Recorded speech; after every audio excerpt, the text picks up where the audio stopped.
everyone to the Ice HQ Ice Rink in Reservoir, Melbourne, Australia for round 9, game 1 of the Pacific Hockey League. It's the Melbourne Ducks versus the Adelaide Avalanche. I'm Carl Brewer, and joining me once again tonight is Anton Goss. The Ducks come into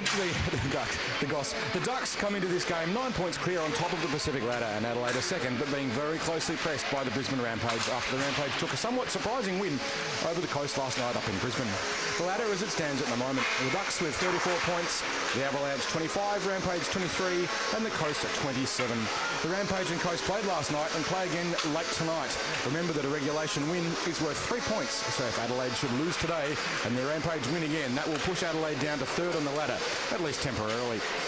The Rampage and Coast have 9 points left to share between the two of them, with just the 3 games remaining for them. They play again tonight and then twice at Arena next weekend.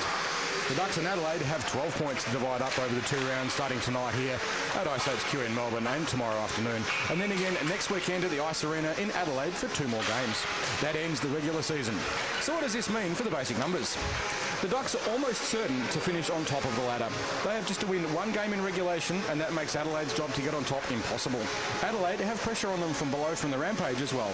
Adelaide would probably have been cheering for the Coast to win last night and tonight to remove the pressure from the Avs' second place. This would also keep the tussle up north close, so both teams there will have to contest hard and then come to the semi-final with a bit more fatigue and maybe a couple of injuries that would play into the hands of Adelaide. If the Rampage win again tonight, though, they sew up third place and the Coast are out of it. Then they can choose to push for second in the home final or rest up and give themselves a better chance to win the semi. So, while the Avs' strategy to play for the next round next weekend in Adelaide is still up in the air, tonight they need to win. If they win 3 games against the Ducks and get 1 more point somewhere from an overtime loss or win, they get into the first place and don't have to play the semi. It's not likely, but it is certainly possible. For the Ducks, there's nothing better than a win at home, and even more so against the team that so nearly beat them way back in the first round of the Pacific. A regulation win would make it almost impossible for Adelaide to take first away from them. The Ducks need 9 points to draw even. They'll be hot to get them and to defend their currently vulnerable second place and the home semi-final if it comes to that. And it probably will. Making it more interesting is the fact that these two teams have only played one round against each other, and that was way back in May, the very first round of the Pacific Hockey League. It was here, and the Ducks scraped in with 2 wins, each by 1 goal. The Ducks winning 2 nail-biters, 5-4 and 4-3 in regulation. The second time these teams were meant to meet was round 6 in June, but the Ducks' flights were cancelled, and so each team got a win and a loss on the ladder. So if you're looking in the schedule, you can see that there are games there on the draw, but both teams were awarded 3 and 0.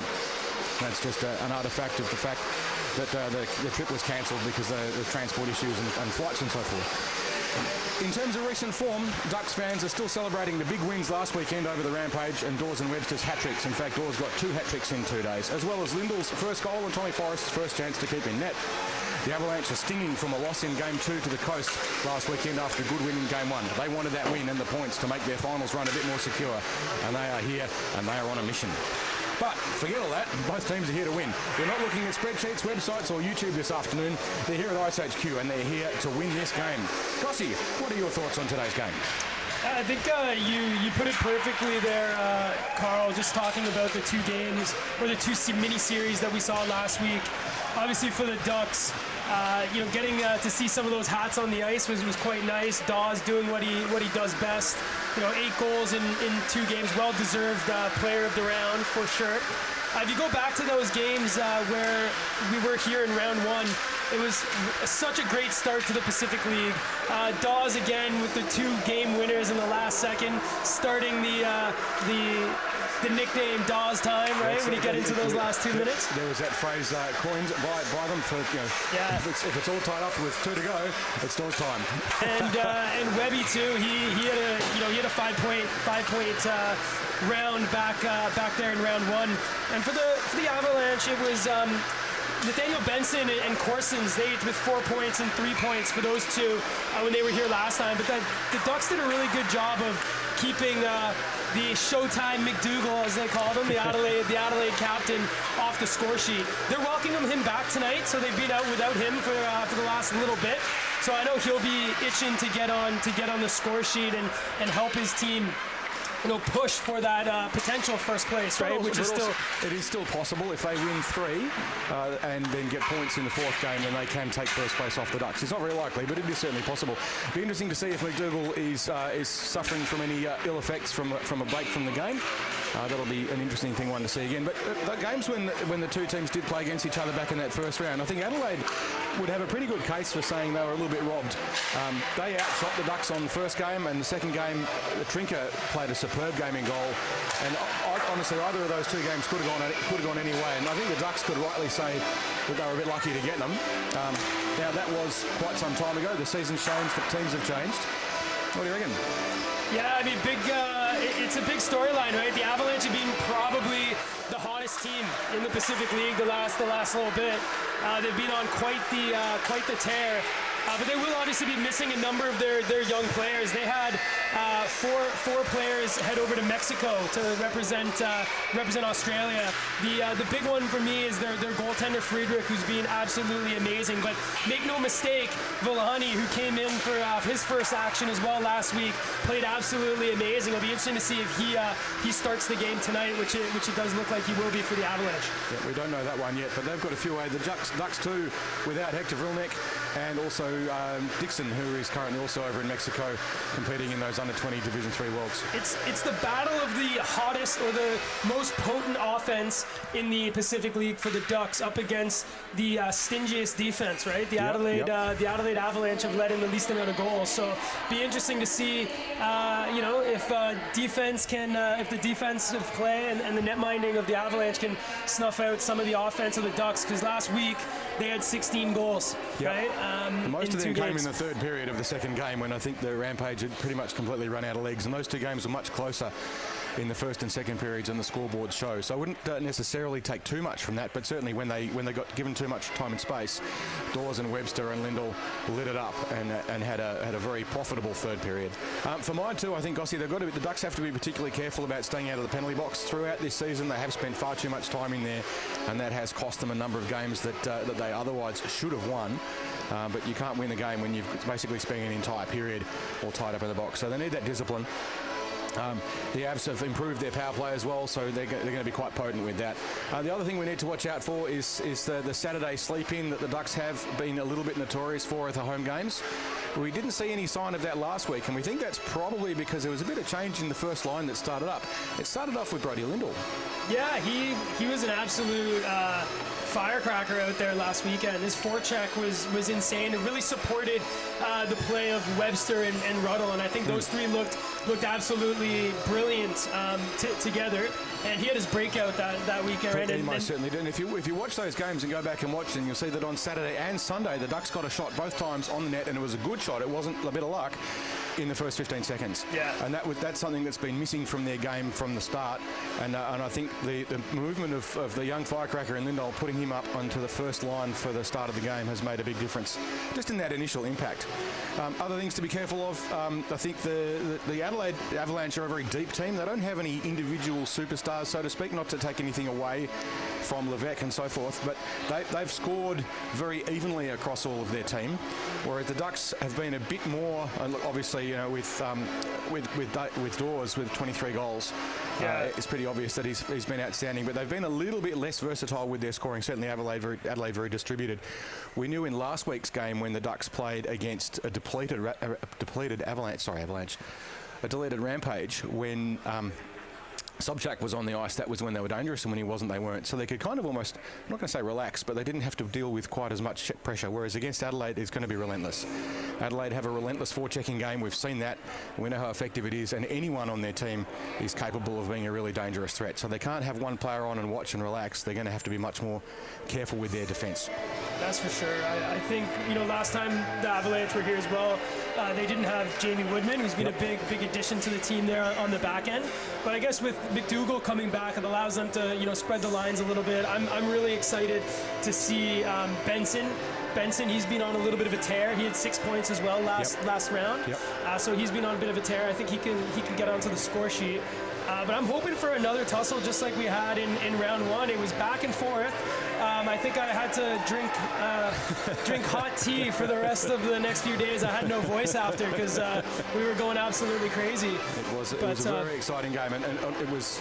I think if you were to write a script for the Pacific in the first game of the first round there, then that would have been exactly what you would have written. It was an absolutely close tussle, which could have gone either way, all the way through, and then with that, with Dawes time rattling the back of the net twice in 2 days to win it for the home team is always a great thing for the home crowd. So you couldn't have scripted anything better.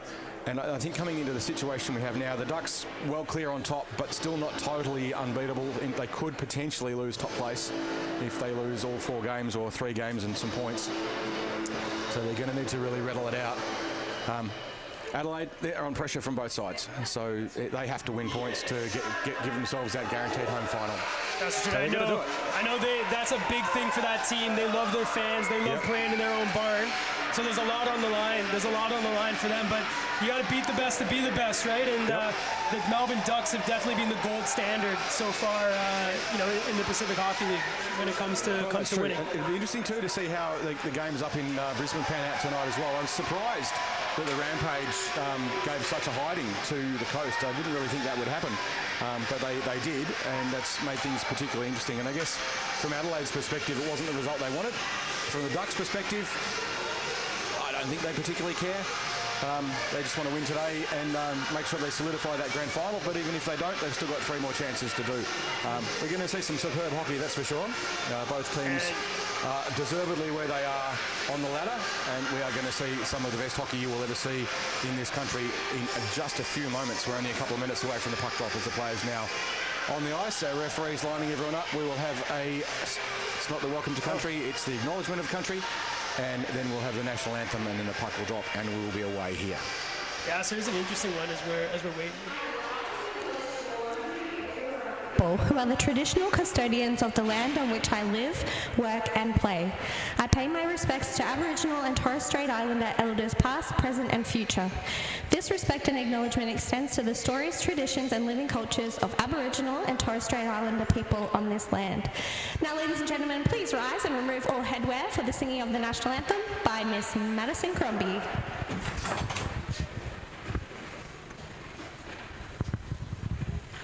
Australians, oh, let us rejoice, for we are young and free, with golden soil and wealth for toil. Our home is God by sea.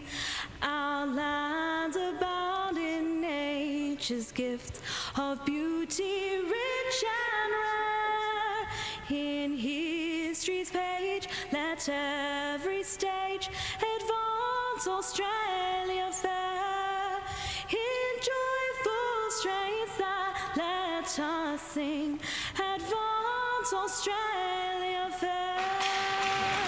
And it is hockey night at ISHQ in Reservoir, Melbourne, Australia. We're about to see the big tussle between the Melbourne Ducks and the Adelaide Avalanche. Round 9, Game 1. Points on the line, 3 to be shared between the two teams. Winner gets 3. If it's won in overtime, loser gets none. If it goes to overtime or a shootout, the winner gets 2 and the loser then gets 1 point. So the maximum any point team here could take would be 3. If Adelaide get 2, they square with the Brisbane Rampage tonight. Look at that then Brisbane are mustache playing on again Riley. tomorrow. Riley with the big twirler. Absolutely love it. And so nice to see Todd Cutter back. He's going to start off this face-off up against Corson, and Brody Lindell, like he did the last 2 games, starts up there with Ruddle. So here come Adelaide, and here's Riley, the mustache man, sends around Corson, save, another shot, where is it? Comes out to the side. What a start there for the Avalanche. Puck was bouncing, and Riley got that in front for Corson's, and great start if you're an Adelaide fan here. But here comes Lindell. He sends it up to Ruddle. Ruddle just poke check there by Sack. Cutter with it, sends it into the corner, and it's back to Cutter. Cutter looks at the point, finds McMahon, winds up, takes a shot. Villani, where is it? It's popped into the corner. So a couple early opportunities for both teams here. The puck's still behind the net with Corson's. He's being followed up by Lindell, and Lindell wins that and sends it on the half wall for Ruddle. Reverses that back into the corner. Lindell walking, still with it, sends it behind there for Cutter, who rims it around to the point there for Carpenter. Carpenter looking for Lindell. Still with it now, the Ducks, but out comes Corson. So here comes Corson's for the Avalanche over the blue line. Gets just absolutely run over there by McMahon, who wins the puck in the corner there from Joey Levesque. So McMahon still with it, finds Lindell on the half wall. He just bounces that off the boards, and that's going to go down the length of the ice, and he's not going to be able to change. So one of the interesting things here about Lindell is that Adelaide haven't seen him. Because he only started up here with the Ducks about halfway through the season and had a little bit of a slow start getting used to conditions here in Australia and jet lag and so forth. But he's only new, and Adelaide haven't seen him at all. They've just seen him now, and they very nice face-off win from the first one, and they got that shot within 10 seconds, but we're all square at the moment. So long shift here for the Ducks. They're going to want to get, their forwards are going to want to get off the bench when they get a chance. But the Avalanche keep it in through McDougall. It's behind the net now with McDougall in the corner. McDougall in front. Best just gets knocked, and I think we have a delayed penalty that's going to be going to Brody Lindell here when they touch the puck. And that's Lindell's going to be called for the trip, and he'll be spending 2 minutes in the box, giving Adelaide their first power play. At the moment, it's 18 minutes and 32 to go, and we are 0-all with one shot each to both teams. Well, I suspect that might be updated in just a second. I think Adelaide may have just got another one there. And we're going to see the penalty kill versus the power play. There we are. So Brody Lindell, not sure, he went to the bench, wasn't sure what he was getting that one for, but that's a little bit of a long shift and icing, unfortunately. And now here's the power play for the Avalanche. You've had a great start so far. So Jamie Woodman's on the point here. He's not able to keep that in as Dawes sent that down the length of the ice. In the forecheck is Webster. Villani comes out, passes it over there for Woodman. Woodman now behind the net. Waits for his teammate to come back, and that's the mustache man, Mr. Riley. So Riley just puts it to an area. He's not going to get there first. Chris Drake not able to get it out, though. So Corson keeps it in on the blue line, sends it deep there for Best. Back to Corson's, over to Riley. Riley on the half wall now. Winds in front through to Corson's shot. Blocked there by Dawes. Comes back to the point here. So there's Jamie Woodman over here to Best. Best now, or Benson with the puck. Takes a shot. Oh, there was daylight there in the top shelf, but that just went high. Hit there by Robertson, and it comes out, and Webster will finally get that down the length of the ice, and you can hear Brody Lindell tapping on the glass for his assistant captain there. I think you can sense and probably hear that the Ducks determined to be fairly physical in this first period. So here's ruddling Cutter out now. Cutter was looking to reverse that for McMahon, but that was intercepted there by Zach Steele. Carpenter with it now. Backhands it only as far as the point, and that was Best. Sent it over to McDougall, and that just handcuffed him a little bit, and that squirted out. Just under 40 seconds to go in the power play. There we go, intercepted by Todd Cutter, and he sends that down the length of the ice.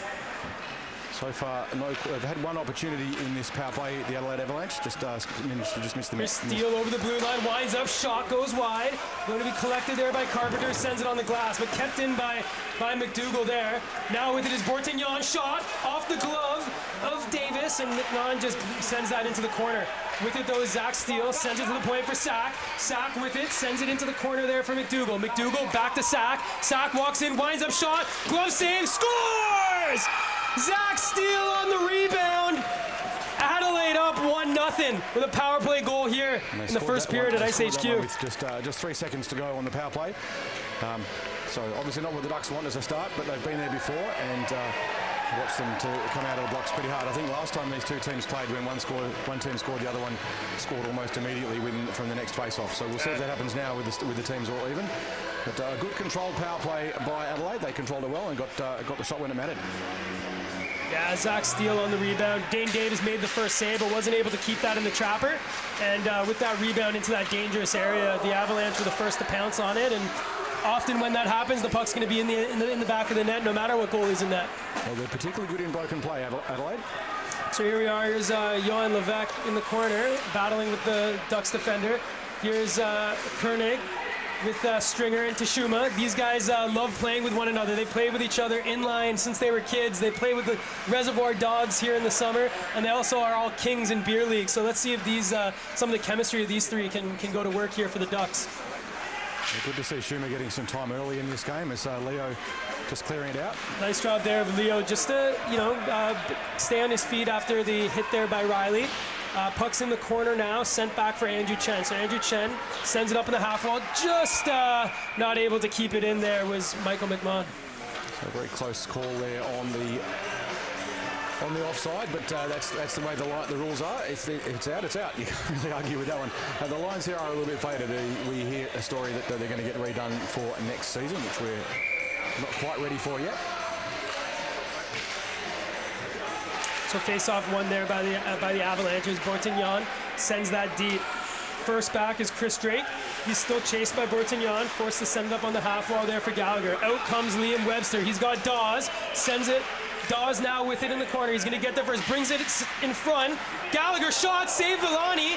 Puck's loose, and the Adelaide Avalanche are going to get that out through Bortignon, but he sends that right onto the stick of Dawes, and back come the Ducks. So here's Liam Webster over the blue line. Wines takes a shot, stick save into the corner there by Villani. What we're seeing now is good Ducks penetration into the slot in front of the net for the Avalanche, and a little bit unlucky there not to get that sneaky little backhander in. But that's the sort of enterprise that was missing the first time these two teams played in the first game. The Ducks weren't getting that deep penetration into their scoring zone, and they're getting it now today. But so too the Avalanche. Yeah, so interesting decision here. Obviously putting Cutter in between Ruddle and Lindell after Webster did so well there on the weekend, but that reunites Dawes and Webster, who were so hot for most of the season. It might be interesting to see if coaches looking at some lines and what the lines could look like when we get Frelnick back as well.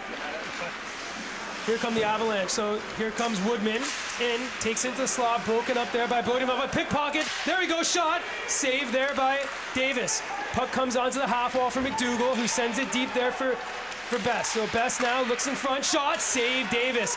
Best still with the puck behind the net, puts it into an area, but intercepted, but kept in by Benson. So nice job by Nathaniel Benson, sends it into the corner for his captain. Shot in front, save Davis. McDougall still with it. McDougall backhands it now to the point for Hazel. Poke check there by Cutter, not able to get the puck out, and the Adelaide Avalanche are getting some great pressure here. So the puck's there, pinched on the wall there by Carpenter. We have Benson and Best battling there with Ruddle supporting the Ducks, and out comes the puck into the corner. Trevor Leo's going to get there, but he's going to have two Adelaide Avalanche. He gets run over there by McDougall, and now Best sent that in front for Best. Best off the wall, back to Hazel. Hazel still with it. Hit there by Carpenter, and the puck comes out now. Brody Lindell not able to control it though, and Benson still with it, sends it into the corner. Nathaniel Benson sends it in front, save Davis. That was McDougall there trying to stuff it, but Best comes out, so the Adelaide Avalanche is an onslaught of forward momentum to the point. Wind up shot, rings it off the post, another one, save there by Davis. And we've got a penalty here, a cross check, and it will be going to the Adelaide Avalanche, and that'll be their captain, Mr. Joey McDougall. Getting a little bit of pressure relief there for the Ducks. That was an incredible little period of play by the Avalanche, resulting in a couple of good opportunities, and one that, just as Gossie, you will no doubt point out, just that layer of paint on the net was all that Dane Davis gave them. But, I was going to say it was a hell of a save by the post. It was a ripper. So this is the Ducks' first chance to use their power play and get themselves back up on the board. Shots at the moment, 5 to Adelaide to 3 to the Ducks. Ducks a little lucky to get out of that little passage of play with a man up, right? It was just pressure. But here comes McMahon, sends it over to Robertson. Robertson winds up and deflects his shot. What a save, Valari. My lord, that was a great opportunity. A nice deflection there by Webster, but the netminder was able to get across and make that save. The shot in from the point there, almost perfect for the deflections coming across the net. But as you say, that goaltender in Delaney did a superb job of reading it. So face-off here, won by Webster. Stringer gets it back, sends it to McMahon, onto the half wall for Dawes. Dawes down to Webster. Webster with it, takes a shot, rings that off the arm of Villani, and that goes high, and Ducks collected in the corner through Dawes. Now with it is Webster. Still with it. Webster takes a shot in front. Stringer was standing there. Rebound collected by the Avalanche, and that gets sent out, but only as far as Robertson. Robertson being watched there by Riley. Gets it over to his captain. Drop back there for Robertson. He has a look. He's got Webster in front of him, and he's got McMahon to his left. And he sent that looking for Dawes, but out of reach, and that went down the length of the ice. And now back with Robertson. So not much offensive pressure. A couple opportunities early on this power play, but the Ducks are kind of hemmed a little bit in their own zone as they make a change with the next power play unit out. So here comes Robertson skating it in himself. He goes over the blue line and takes it onto the half wall. Sent in front. Dawes tried to deflect that, but wasn't able to get that on target. Ruddle with it now, and he's got Dawes, and he sends it back to Dawes over to McMahon. Robertson now on the half wall.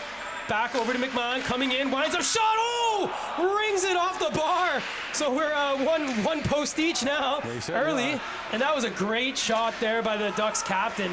Just not able to get it on the right side of that coat of paint.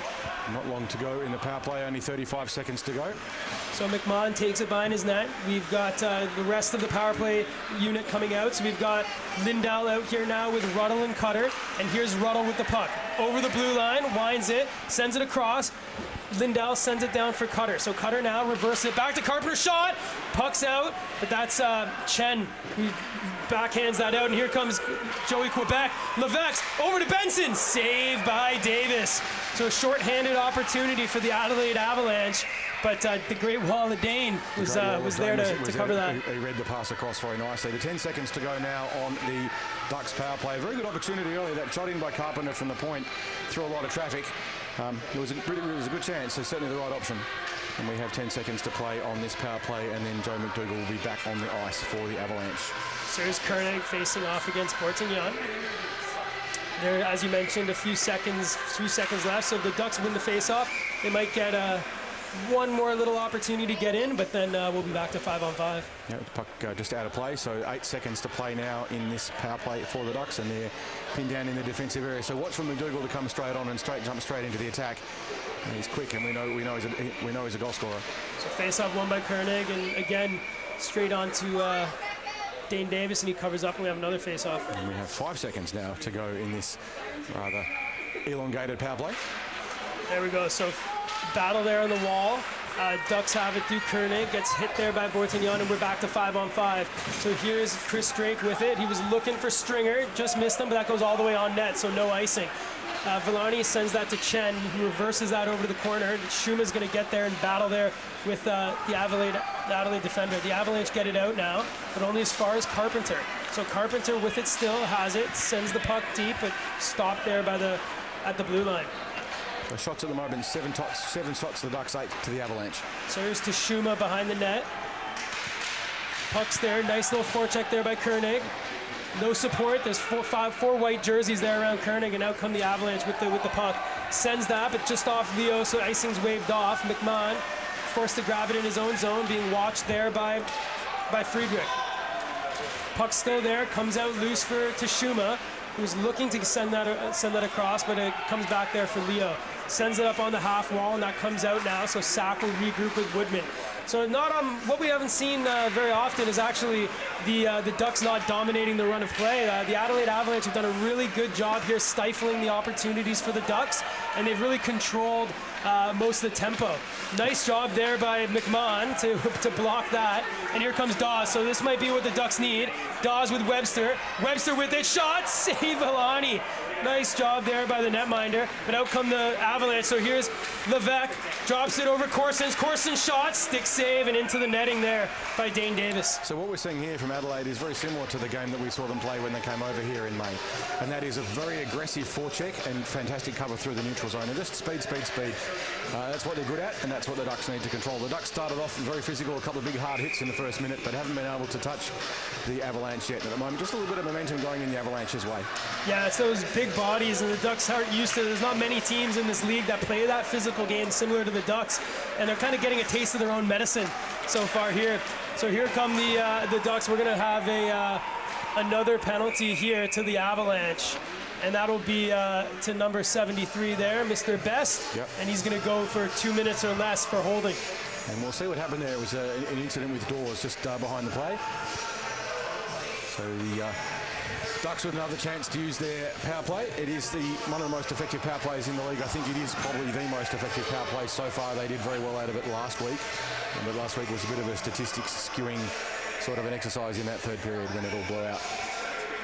Here we are. So we've got, this was the power play that was so potent last weekend for the Ducks. We have Dawes out there with Ruddle and Webster. So Carpenter here with it on the point, sends it down for Dawes. He's being watched by Chen, and he's able to poke it to Webster. Webster comes in, shot, save, rebound, another shot, and what a save! No one knew where it was, but Villani had it in his glove. What a great save. I hope we get to see that one on the replay. I think he might have had it in his cuff. Yeah, look at this. Where it was. What a save. He looked into all money, but oh, man. Beautiful save. What a save. And the Ducks showing their intentions. The importance of those individual battles and that first face-off win. If Webster wins it back cleanly and gets possession for the Ducks, that's when they get control. And they did it that time again. There's Carpenter now, sends it up. Carpenter takes a shot, glove save there, comes out to Dawes, rebound, shot, deflected off a stick and into the netting. Dawes just has a casual look at that one. Oh, just missed, I'll get the next one. Yeah. You can kind of watch him play sometimes, and it's like he's skating around like a great white shark, just waiting for that opportunity to pounce on something, and almost that time. Great work by Villani. So Webster tries to win it forward, comes to Dawes, save there by Villani. So great start so far here for Villani. And Dane Davis is forced to come out as he's being watched by Benson. He rims that around for Dawes to collect.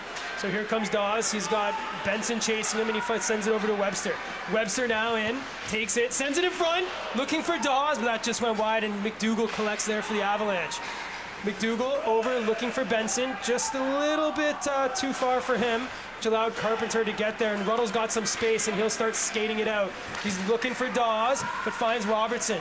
So Robertson now over the blue line, still with it is Robertson. Sends it in front and just misses everyone, and Benson's gonna get there, but can't get it out. So there's Carpenter now, sends it deep there for Webster. Webster walks up to the half wall, reverses it down for Ruddle. He's got Robertson in front, sends it, shot just wide. Webster now sends it back there for Ruddle in the corner. So Ruddle in the corner, he has a look, he's looking for Dawes, but a great stick there by the goalie just to poke that away. 35 seconds to go on the power play.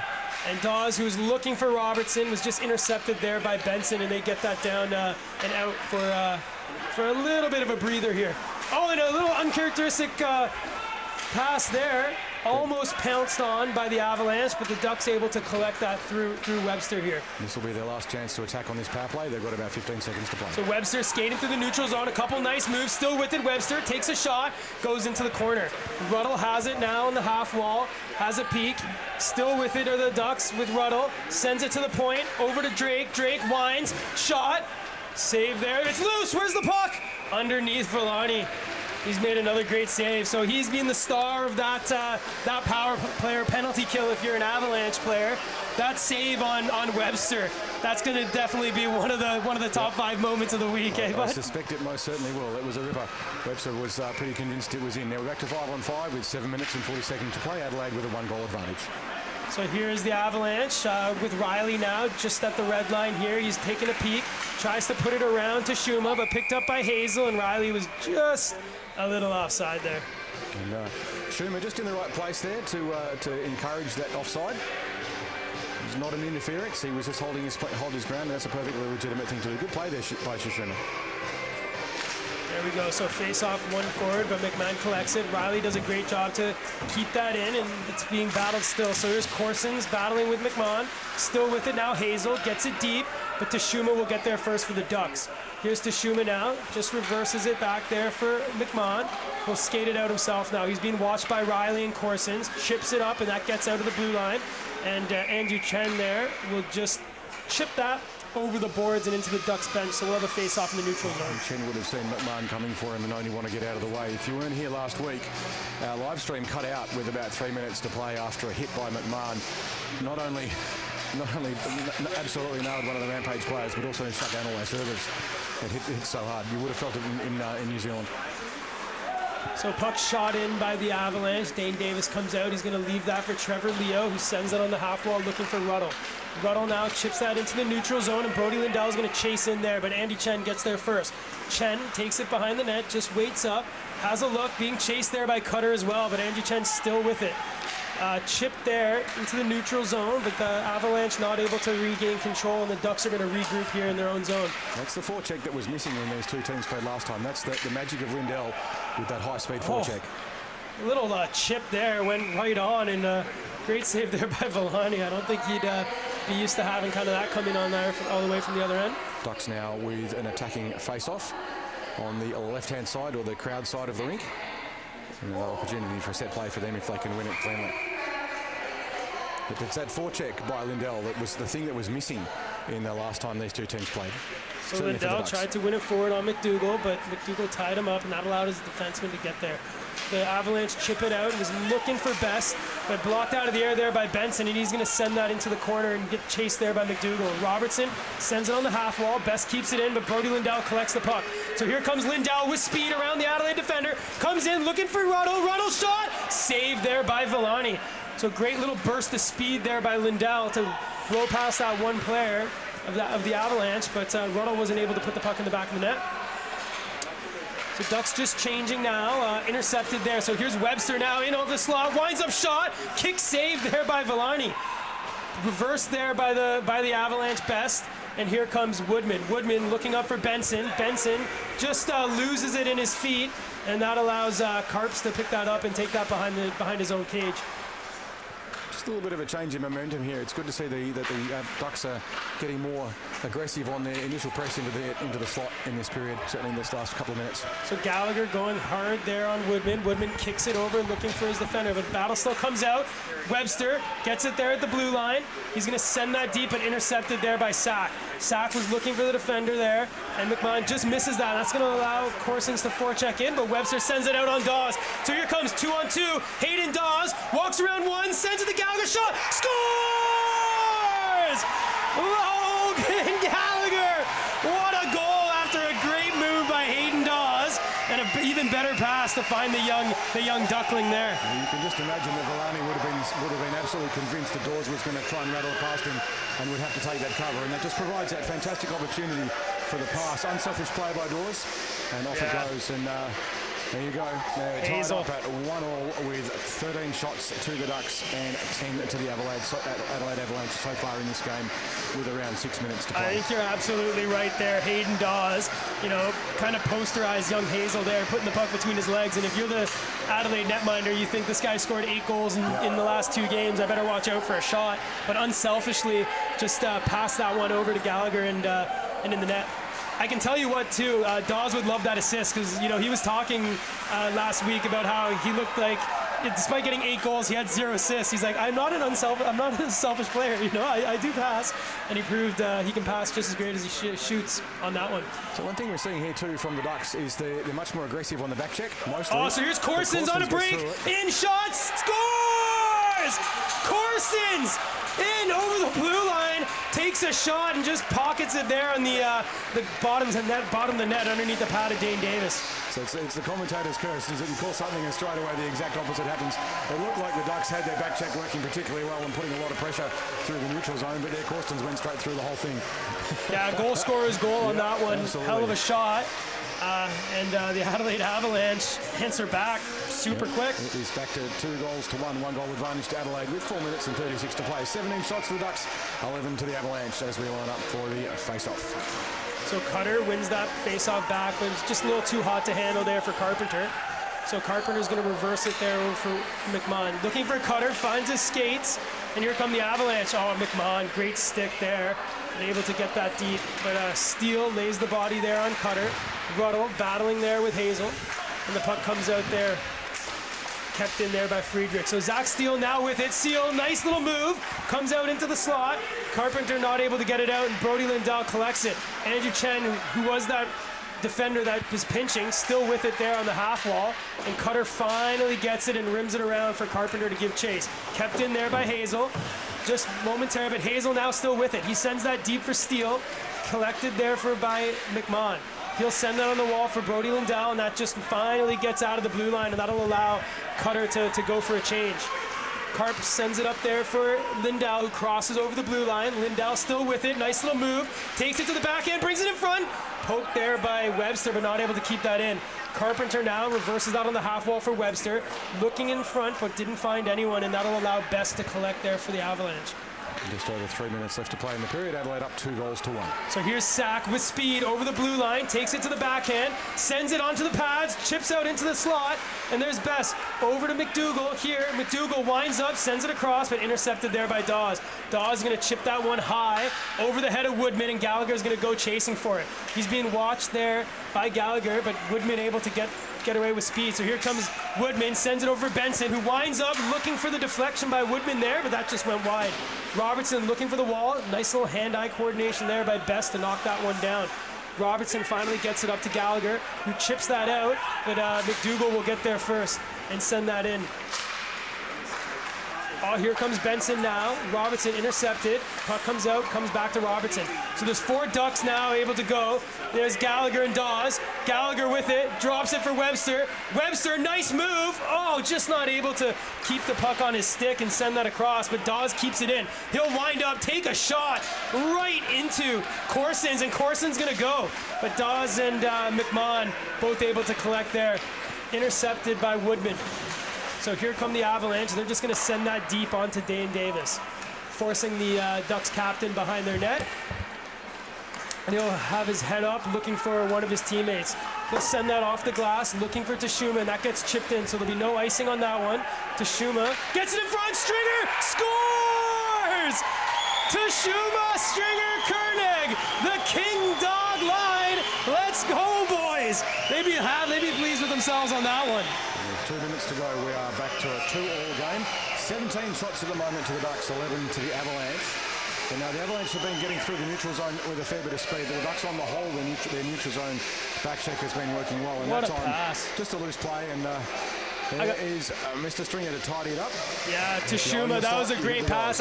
It's in that one area where we don't really get to see much, so I didn't get to see that live, but what a move there by Tashuma to get that puck across to his good mate Corey Stringer, and he made no mistake. That's where exactly. He meant to be. So it's shaping up to be a lot like what we had in round 1, ain't it, Carl? Yep. It's going to be close. Team manager Ross Fisher will have his heart rate up around 180 or so. He'll be looking for the beta blockers to get through the third period, I think, if it stays like this, 2-all. And this is what we want out of these games. We want tight tussles. So the home crowd wants the Ducks to win. And we're going to see a great game of hockey. So Koenig loses the face-off there. Comes back to Chen. Chen winds up shot, little bouncer. It's in the slot. Kicked there by Corsons, but Koenig was able to get there first. So here comes Stringer over the blue line here. He's got it still. Poked there by Hazel, but Tashuma gets there first. Tashuma looks across over Koenig, goes behind the net, and Koenig will put that back behind. So Koenig, Tashuma, and Stringer. These 3 love playing with each other, and they've got their first goal as a line. So here's Riley. Nice move to go around. Drake rings that one off the bar. The mustache man almost answering back immediately again for the Avalanche. So Drake a little bit undressed there by him. So he went through him very nicely. So here we are, Riley. He was looking there for Woodman, but that was intercepted by Tashuma. McMahon's going to wind up and send that right on net. But that just went a little bit wide, and Cutter's going to have to go collect. But a nice move by Woodman to leave it for McDougall. Kicked away there by Dawes, and with a Duck touching the puck there, we're going to have a 2-minute penalty here for Todd Cutter. And the Avalanche will go back onto the power play for these last 48 seconds or less. Yep, 48.6. Remember those fractions of a second count, especially if you from the coast and you're going to score with 3.1 to go. We'll never forget that one here, that's for sure.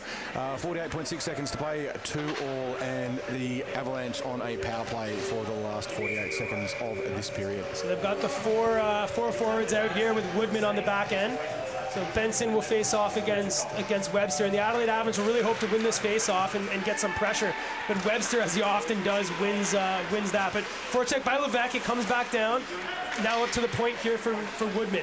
Woodman walks in front, shot, deflected off the leg there of Levesque. Comes back now here to Benson. Benson was looking over for Woodman, but a nice stick by Dawes to keep that out. And it looks like Webster will be able to get there and just send that down the length of the ice to kill a few seconds off this penalty. 23 seconds to play in the period. So here's Riley with speed over the red line, pushing the defenders back. Riley shot, saved there by Davis, and he holds on and covers up. Good control defense there. The Ducks forcing Riley wide and giving Dawes in the end a relatively simple option there. The only thing Riley could do was go close to the post, and Davis is going to get them almost every single time. 15 seconds to play in the period. There we are. So Webster facing off against Benson. And linesman there just telling Dawson Corsons, stay out of my circle. Someone's actually enforcing that rule. Yeah, so there we go. So face-off won by Webster again, and that allows Robertson to circle around, and he'll just wind up and send that down the length of the ice. Nice job by Woodman to try to bat that out and just slow it down just a little bit. And with 3 seconds remaining, he'll send that high in on the netminder. No, just wide. And that'll be it. And so at the end of the first period, we have a 2-2 game. The Ducks out shooting the Avalanche 19 shots to 13, but the shots not reflecting the closeness of the play. The scoreboard, a much better reflection of that. The Ducks initially played pretty well owning the neutral zone, but a great individual cut through that back check by Corstens at 4 minutes to play. Split them up. And he got a lovely goal there to bring it, give Adelaide back their lead after Zach Steele scored the first one on the power play. Logan Gallagher with the first goal for the Ducks with 5 minutes into the game, and he was assisted by Dawes and Stringer. We're going to be cutting across to an interview in just a moment. We're not quite sure exactly when that's happening, but we should have that very shortly. In the meantime, a count on the penalties too. Brody Lindell with 2 minutes for tripping Joe McDougall, a minor 2 minutes for cross-checking Steve Best, 2 minutes hooking, and Todd Carter, who will still be sitting the penalty at the start of the second period on 2 minutes for hooking.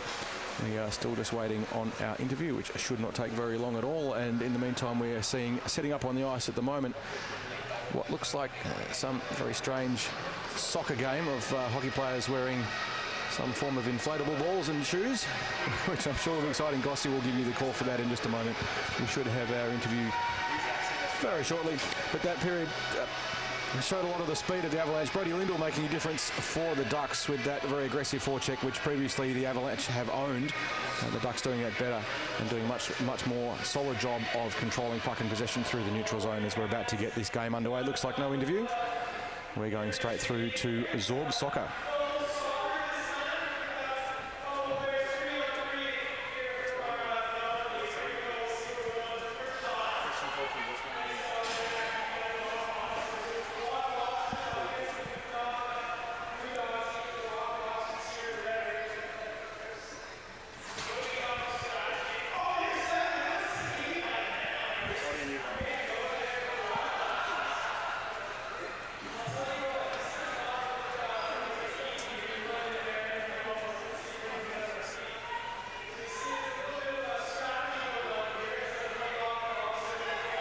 She's just going to keep walking.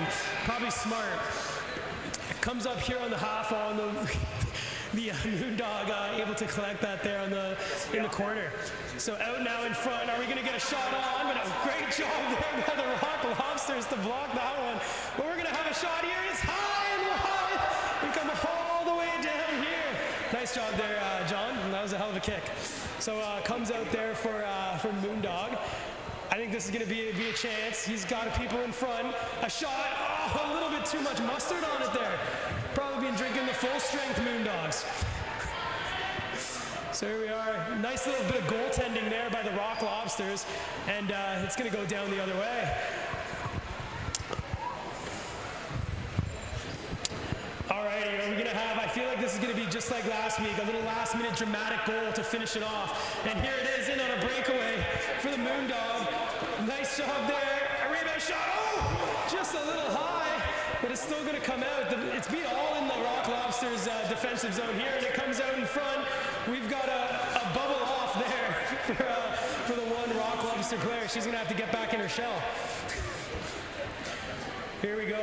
So last chance saloon here. Saved there by the Rock Lobsters in Clydesdale. She's got the strategy going on. It's a lot easier to go without the bubble, clearly. Here we go. So we've got one bubble down, and we've got still no goals. Out in front there, shot. Ooh, another one nearly. We're going to need our young ducklings here to get this back in the game. Way to go, Tom. Here we are, Rock Lobsters sending in front, shot. Oh, what a save by our non-bubble player there for Clydesdale. The kick there, comes out still. In front for the, oh, what a save, coach. That was awesome, number 66. That was a hell of a save. So the Rock Lobsters really can't get it out of their own zone here. It's a little fun, but what do we have going on? Let's get a cheers going. What a save. Oh. We know who the third string goaltender is for tonight. If there's any e-bugs that are necessary, we got to get Coach out there making amazing saves. Oh, there we go. A little pushing and shoving never hurt nobody, right? There we go. Lawless, take it. Oh, there we go. Getting a little bit of support. Here for the Rockfosters, and Coach goes down. And here comes Clydesdale. She's got it there with a kick. Nice job by the bubble there. So we've got a few seconds left, guys. We got to finish this off here. Let's get a goal. Let's get some noise going for these guys. The Rock Lobsters shot. Oh, almost. We want a goal. We want a goal. Let's go, guys. Oh, here we go. We're gonna get what we asked for. Shot. Oh, rings it off the post. And another one. Scores! There you go. Samuel on the Moondog team have won a little bit of a first goal here of the little intermission game. Yeah, thanks so much, guys. That was absolutely brilliant bit of game. We'll get you guys to come over here. Scores! Oh, the buzzer beater! I think that one counts. We'll go. We got the goal signal, so we'll end as a draw. But that was absolutely brilliant, guys. I hope you guys had as much fun as we did watching. Let's go. And so winding up there after the little bit of Zorb soccer, the two teams there, the beer league here at Ice HQ Reservoir, that is the Rock Lobsters, otherwise known as the Yabbies to their friends, and the adult beginners involved in the Moondog program here that we have here at Ice HQ for our adult beginner ice hockey players. We're going to cut now to a break, and we'll be back with you very shortly for the second period.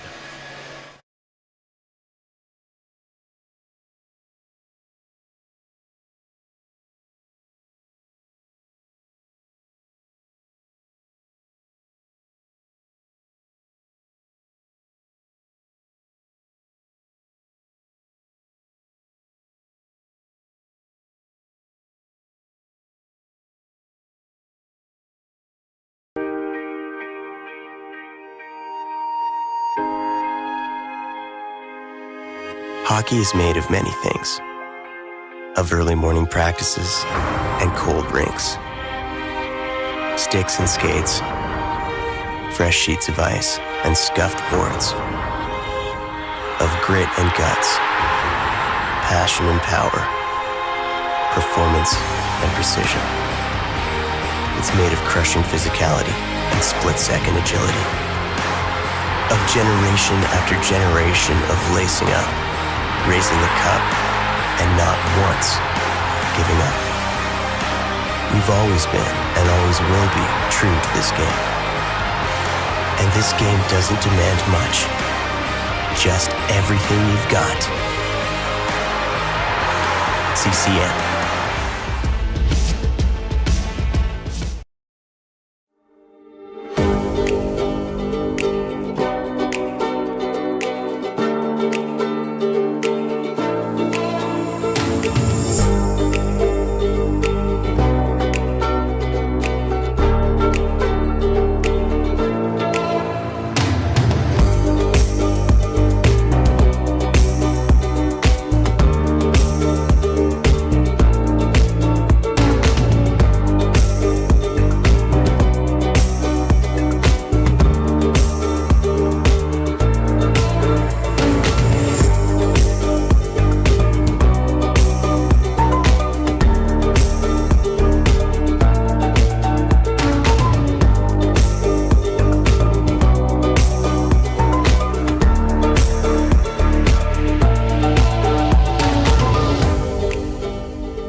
welcome back everyone to the Ice HQ Ice Rink here in Reservoir, Melbourne, Australia, where we are all tied up at 2 goals apiece at the end of the first period.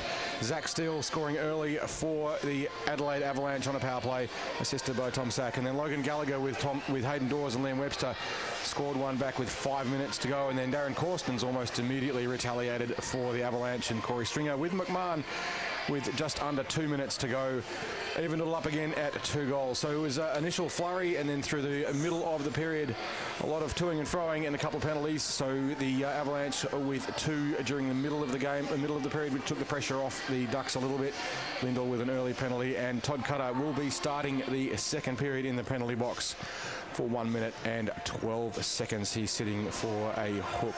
Shots on the net so far, 19 shots to the Ducks, 13 to the Avalanche. The Ducks power play mostly effective, but not able to score a goal on it, which is unusual for the Ducks, but it certainly puts a lot of pressure on young Curtis. I'm not sure how old he is, Curtis Villani in net for the Avalanche, and he's done a superb job, made some absolutely game-defining saves.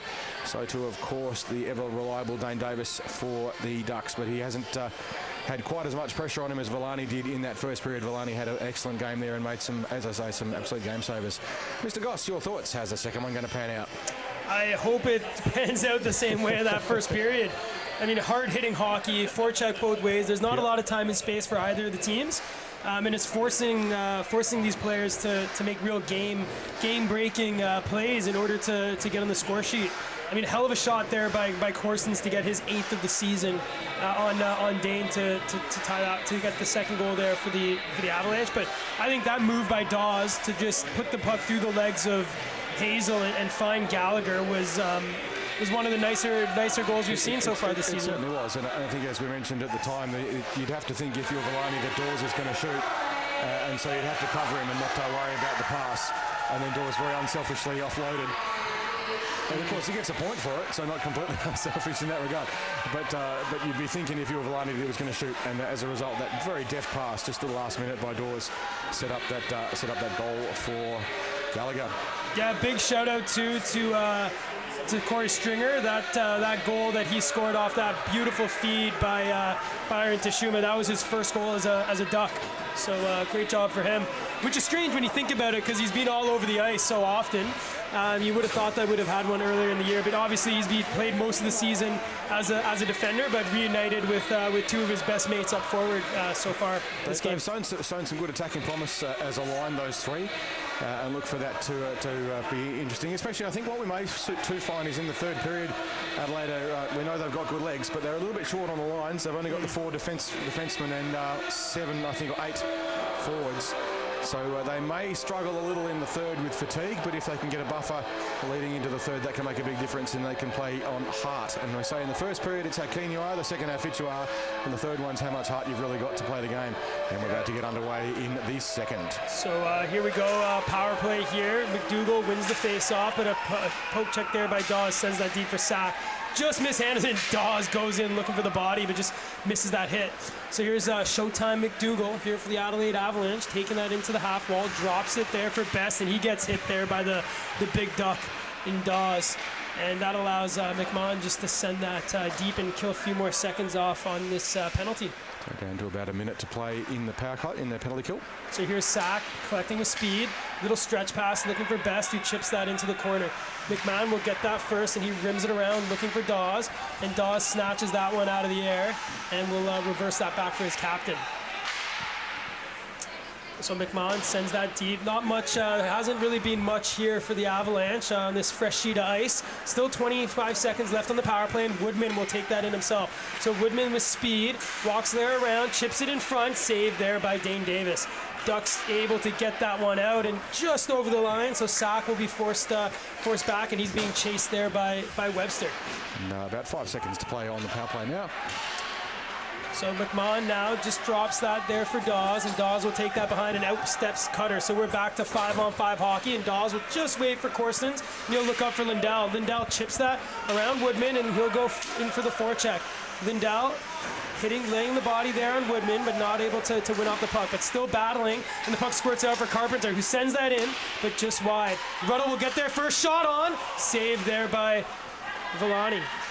It's that aggressive forecheck by Lindell that the Ducks were really missing early in the season. And here he is. So here's Lindell behind the net, looking in front, trying to find the player, but not able to find that in the slot. So hit there by Sack, and Sack just able to get that out, and it's going to go down the length of the ice, and no icing.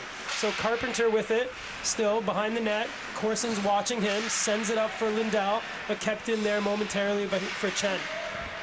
Ruddle will send that to Lindell, and that now gets reversed back into the zone by the Adelaide Avalanche. So lots of back and forth again here early in the second period. The Avalanche have it now, but intercepted by Leo. So Leo's got a stretch, he's got Cutter. So Cutter's in on a half break. Chen's getting back first, and just with the speed, Cutter reversed and waited for a little bit of support. Ruddle over in front, oh! Lindell looking for Carpenter, but just out of his reach. That was nearly another highlight reel goal for the Ducks. Alas, nearlies don't count. So here, they're yours. Oh, there we go. So the mustache man, Mr. Riley, drops that, and he goes straight to the net.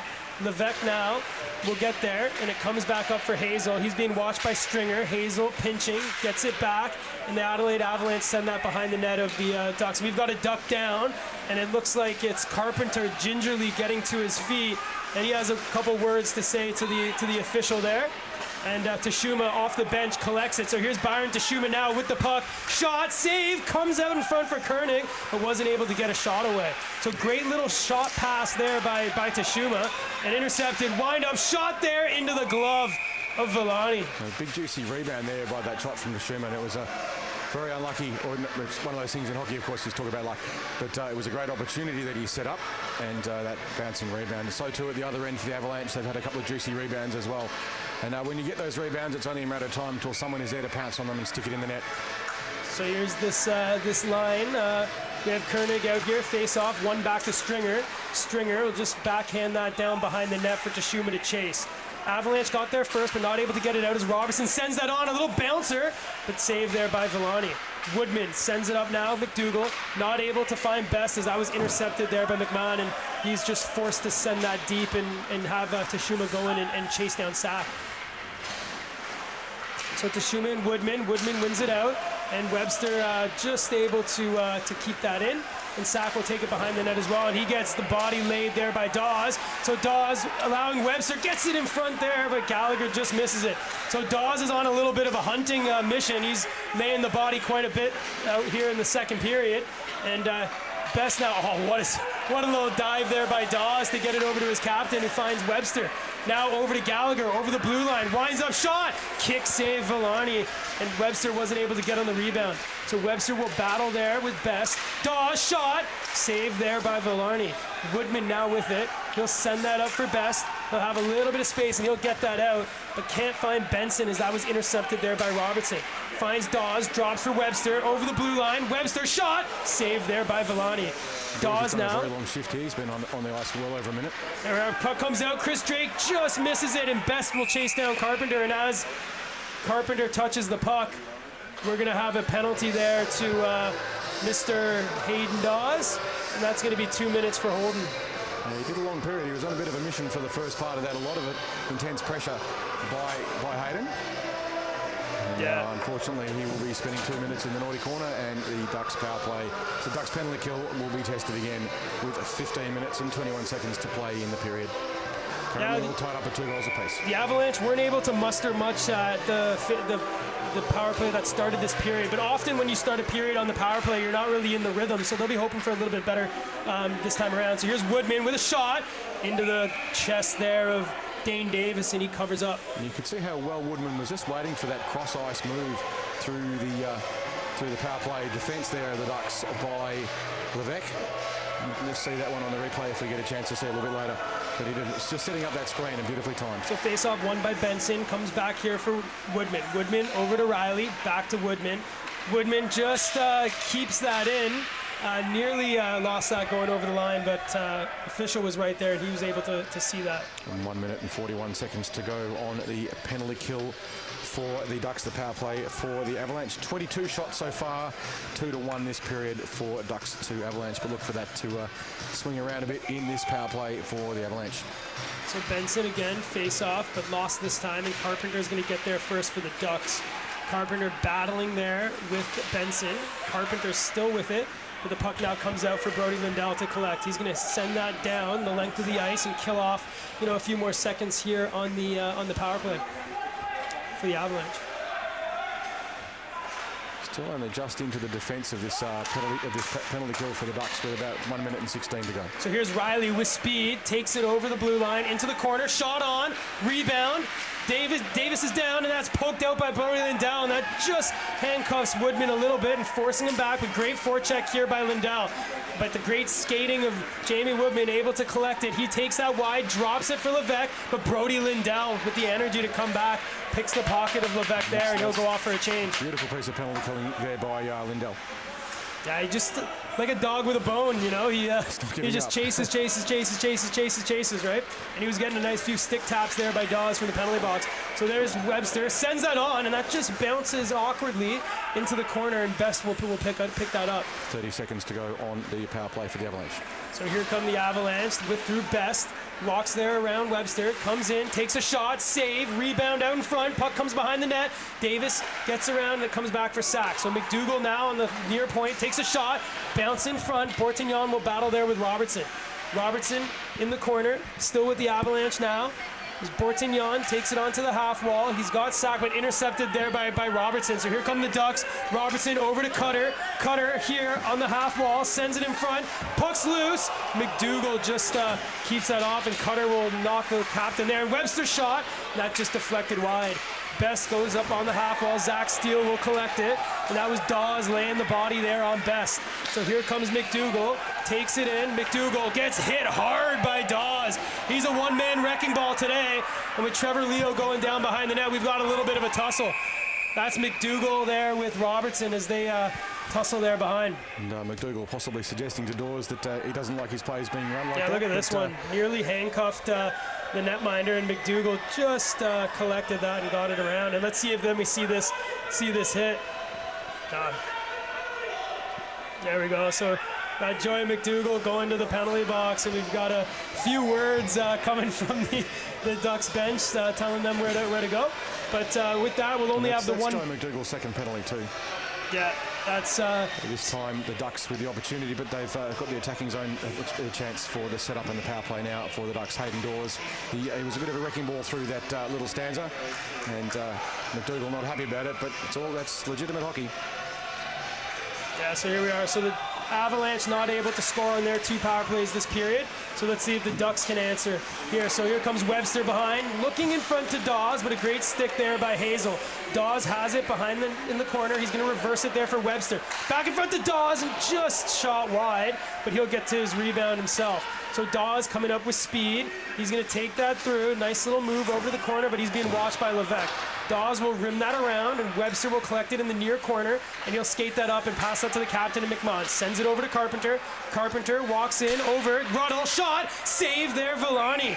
So great job by the Ducks to move the puck, and they found the player they wanted, which was Ruddle there in the middle. But a great save there by the Adelaide Avalanche netminder. So Ruddle would have possibly been a little bit disappointed by that. He was in prime position and just not quite able to get it around the Villani save. Good setup by the Ducks on the power play so far with just under a minute to play on the power play. Starting to hear some quacks going from the crowd. They want a power play goal. So here comes Webster winning it. Back to Dawes. Comes to Carpenter. Sends it back to Dawes. Dawes drops it for Carpenter again. And he sends it over to McMahon. McMahon in front, looking for Dawes. Just hops over a stick, but one there by Webster. Benson finally gets it, and he sends that down the length of the ice. And Carpenter will get there first, being watched there by Best. So Carpenter has it. He's got Webster going to the left and Dawes to the right. He's going to take it himself, but finally drop it over there for Dawes. He'll backhand it over there for McMahon, but Best just not able to get there, and that allows the Ducks to get the puck deep. Comes out for Webster. He's got Dawes there going into the slot area, and Webster curls in the corner. He's got McMahon, and he'll find him. McMahon looks over, gives it to Carpenter, back to McMahon, over to Webster. Webster with it now, tried to shoot through traffic, but a great job there by Sack to get in the way. Woodman will finally collect it, and he gets it in front to Best. So a nice pass, and Best comes in shorthanded, blocked there by McMahon, who puts the Adelaide forward there on his backside. So Ruddle now with it going. He's got Koenig in front, still with it is Ruddle, drops it. Carpenter Oh, great job, Woodman. Still Carpenter shot, but that save. Villani goes into the corner. Carpenter finds Koenig. Back to Carpenter. He's got Webster shot. Save Villani again. Great job for the Adelaide netminder. Kept in by Robertson, and he's going to send that for Webster. Webster now has it. He's going to drop that across over. Ruddle winds up. Shot, scores! Ryan Ruddle with Koenig in front. And as the penalty expires, the Ducks score. And they've got their first lead here today. That'll be a very interesting one to see how that pans out as to whether or not that was a power play goal or not. Because McDougall had just come back onto the ice just as that shot was loosed off. So an interesting one there for the referees to call. Not that it matters, a goal's a goal. And as you say, Gossie, the Ducks now up 3 goals to 2. They have been out shooting the Adelaide Avalanche throughout this period, 9 goals so far to 4. Was that a goal there for Koenig? Did he get that deflection on that one? I just didn't see that on the replay. But either way, obviously great traffic, but a nice job there by the Ducks. And they're finally getting ahead in this game. Back and forth.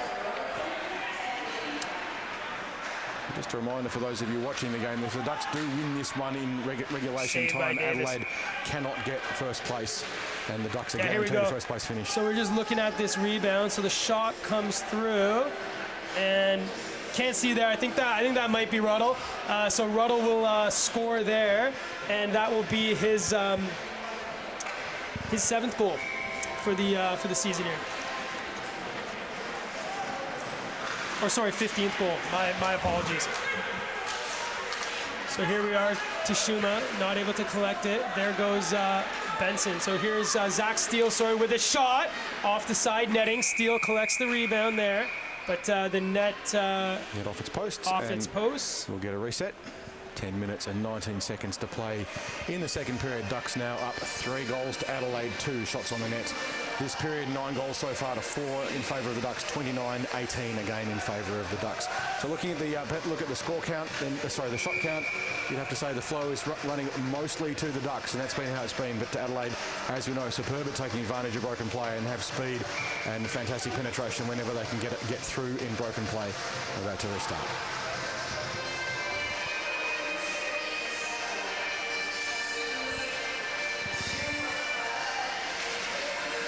Face-off won by the Avalanche is Andrew Chen. Gets it, sends it down onto the half wall here. Shot in, deflected wide, and Zach Steele will get there first for the Avalanche. They rim it around, and a pinching Chen will get there and send that deep. Ducks still not able to gain control, and the big Zach Steele will battle there with Carpenter. Steele collects it, but nice job by Gallagher, and he finds Webster. So here comes Webster, finding Dawes over the blue line. Hayden Dawes with it. Nice little drag to go through the legs of Chen, but couldn't come up with the puck. But McMahon will keep that in and send it deep. So we're seeing the soft hands of Hayden Dawes and the big truculence, as Brian Burke loves to call it, of him as well. So, he's a bull in the China shop. Oh, save! Puck's loose! Still loose! Kept there by the Avalanche. So saved there by Villani, and he kind of just lost it. And luckily, Andrew Chen found the puck before one of the Ducks could on the rebound. Gallagher with a bit of exchange of words there with Steele. I can't help but think that if Steele wants to go down that pathway, it's probably a mistake for the Avalanche to escalate. So kept in there by McMahon, and the Adelaide Avalanche will get it out through Hazel, but they actually hits the back there of Friedrich. They do finally get it out, and a little regroup back to back there to McMahon.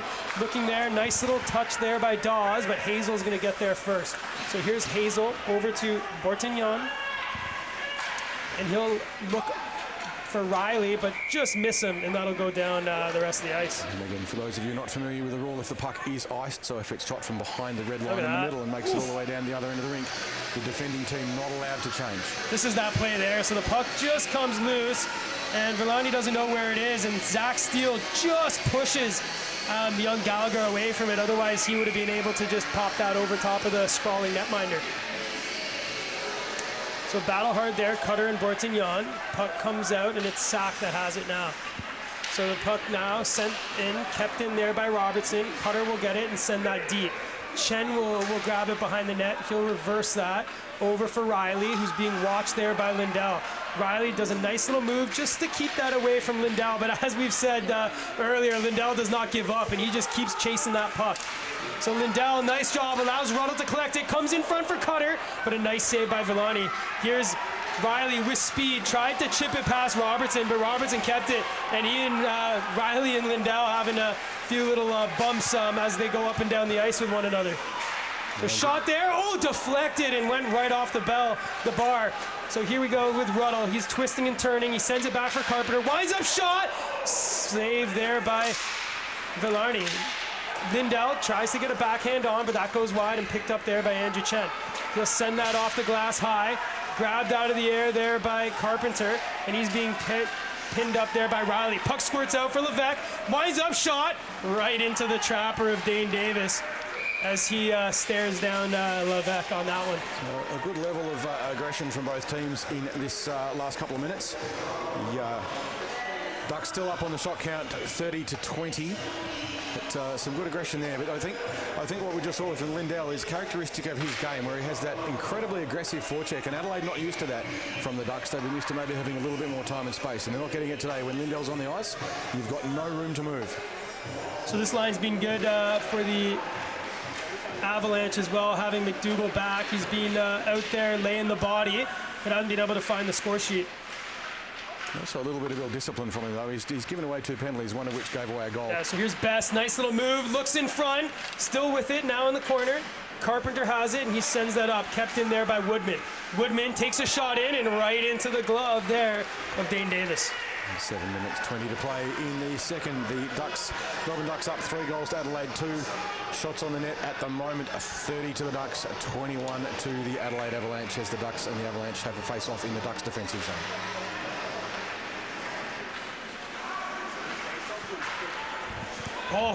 Puck comes out. Leo sends that batted out of the air there by Stringer. So here comes Stringer. He's got 3 of his players. Gets it over to Tashuma. Tashuma shot. Glove save there, Villarney.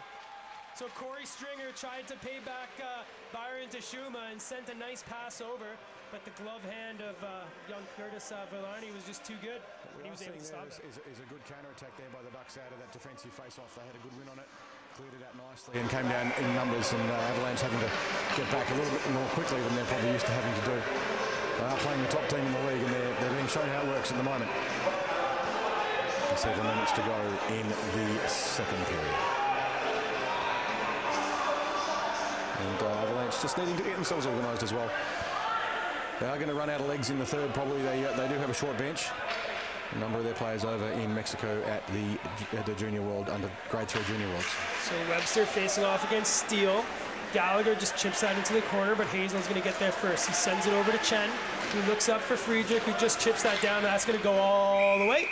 And we're going to have a whistle and another face-off here in the Avalanche zone. So my apologies to not the Junior Worlds. It's the under 20. Grade 3 or Division 3 World Championships over in Mexico at the moment, and Avalanche with 4 of their top players, Frederick Mara, Daniel Chen and Hamburg over in Mexico at the moment. Also to Justin Dixon for the Ducks in Mexico.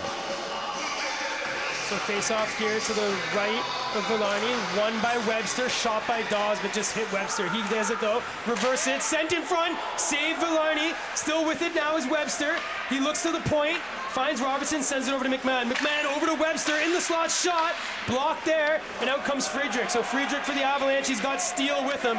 Friedrich takes it wide, and all he can do is chip that into the corner, which allows Robertson to get that and send it over to his captain. Nice little stretch pass, looking for Dawes, and as that hit a stick, there'll be no ice. And I think picked there by Dawes, sent out, and that's Robertson there now collecting. Sent in front, Dawes, just not able to get there. He has McMahon and he finds him there. So the captain sends it down for Webster. Webster move in front, still with it. Nice job by Corsons to get it there.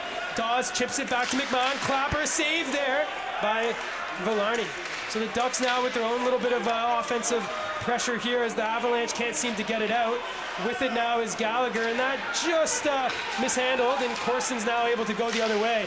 Great job by McMahon to watch him all the way, and Dawes able to send that over for Cutter. So here comes Cutter, tries to walk around Benson, but Jamie Woodman was able to collect the puck, and look at Dawes just chase Woodman there, but with the speed and skating, Jamie Woodman coming down all the way, still with it. Woodman around, sends it in front, off a skate, but no Avalanche player able to collect that, and that was intercepted finally there by Drake in the slot. Woodman not able to keep it through, so Lindell has it. Lindell on Sack, but Sack, nice little poke check to keep that away from the streaking Ducks winger there. Great play there by Woodman going coast to coast after an enormous amount of pressure on him by Dawes. That's for sure. So Drake now battling McDougall, and Drake just keeps McDougall off the puck. Ruddle has it now, and he chips it off the wall for Lindell. Lindell one-on-one now with Woodman. Lindell takes it, shot, scores! Brody Lindell with the move, takes it to the backhand, and chips that one past the Adelaide Avalanche netminder. And that's 3 for 3 for young Brody. He's having a day, that's for sure. That aggressive forecheck from his and rewarded with that beautiful goal over the top of Villani's glove. Fantastic shot there by Brody Lindell. And you can see he's made such a difference to this Ducks team with that speed on his forecheck. And when he does get some time and space, by golly, he uses it. And not much there that Villani could do straight through. And the Ducks up to a 4-2 lead with 5 minutes to go in the second period. Great job, Brody Lindell. So there we go, starting to make a little bit of separation, but we know this Adelaide Avalanche team, they're not going to go away easy. So the Ducks are going to have to keep this up. So here's Tashuma trying to walk around Chen and just falls down there and collected by McDougall. He finds Best, and here comes Best. So Best here for the Avalanche, sends it into the corner, chased there by Benson, and McDougall comes out with the puck. Koenig now with it, sends it over for Stringer, back to Koenig, over to Stringer, back to Koenig. Andrew Chen gets the puck eventually there. So it's, started really great start for the Avalanche, but the just wave after wave of the Ducks seems to keep them ahead, eh, Carl? Yeah, this period has been all Ducks. A lot of forechecking pressure. And look, I'm going to go out on a bit of a limb and suggest that the Avalanche, some of their players are shirking contact. And I can understand why. If you've got 105 kilograms of that puck just stopped strangely. And Stringer able to collect it. He's got Tashuma going to the net. And Tashuma's going to give him the option. He was looking there for Koenig, but just missed him. And that's going to allow Riley to go the other way. 3-on-2 here. Riley with it, shot. It was high and wide, but Levesque coming off the bench, able to keep that in. Carpenter with it now, sends it in front. Intercepted, Corson, shot. Save, another shot. That one went high and wide. Tashuma has it now on the half wall, looking up, kept in by Woodman, and a nice little shoulder save there by Carpenter. Puck squirts out, but a save there by Dane Davis. Here we go, Corey Stringer going through the neutral zone. Still with it is Stringer, being watched by Woodman and collected by Webster. So here comes Liam Webster with a shot. That one just went wide. He's going in with Riley. Webster will reverse it. So here's big Hayden Dawes with the puck there on the near half wall. That's deflected and just went high and out of the netting and pops down, nearly hitting one of our fans there. I'm not suggesting that the Avalanche, all of their players were shirking their contest, but that was right off the crossbar by Levesque. Look at this one. Oh, that was this one here. Look at this. Amazing. Sorry, what were you saying, Carl? That's a game on. We should talk about that. They're about to have their face-off.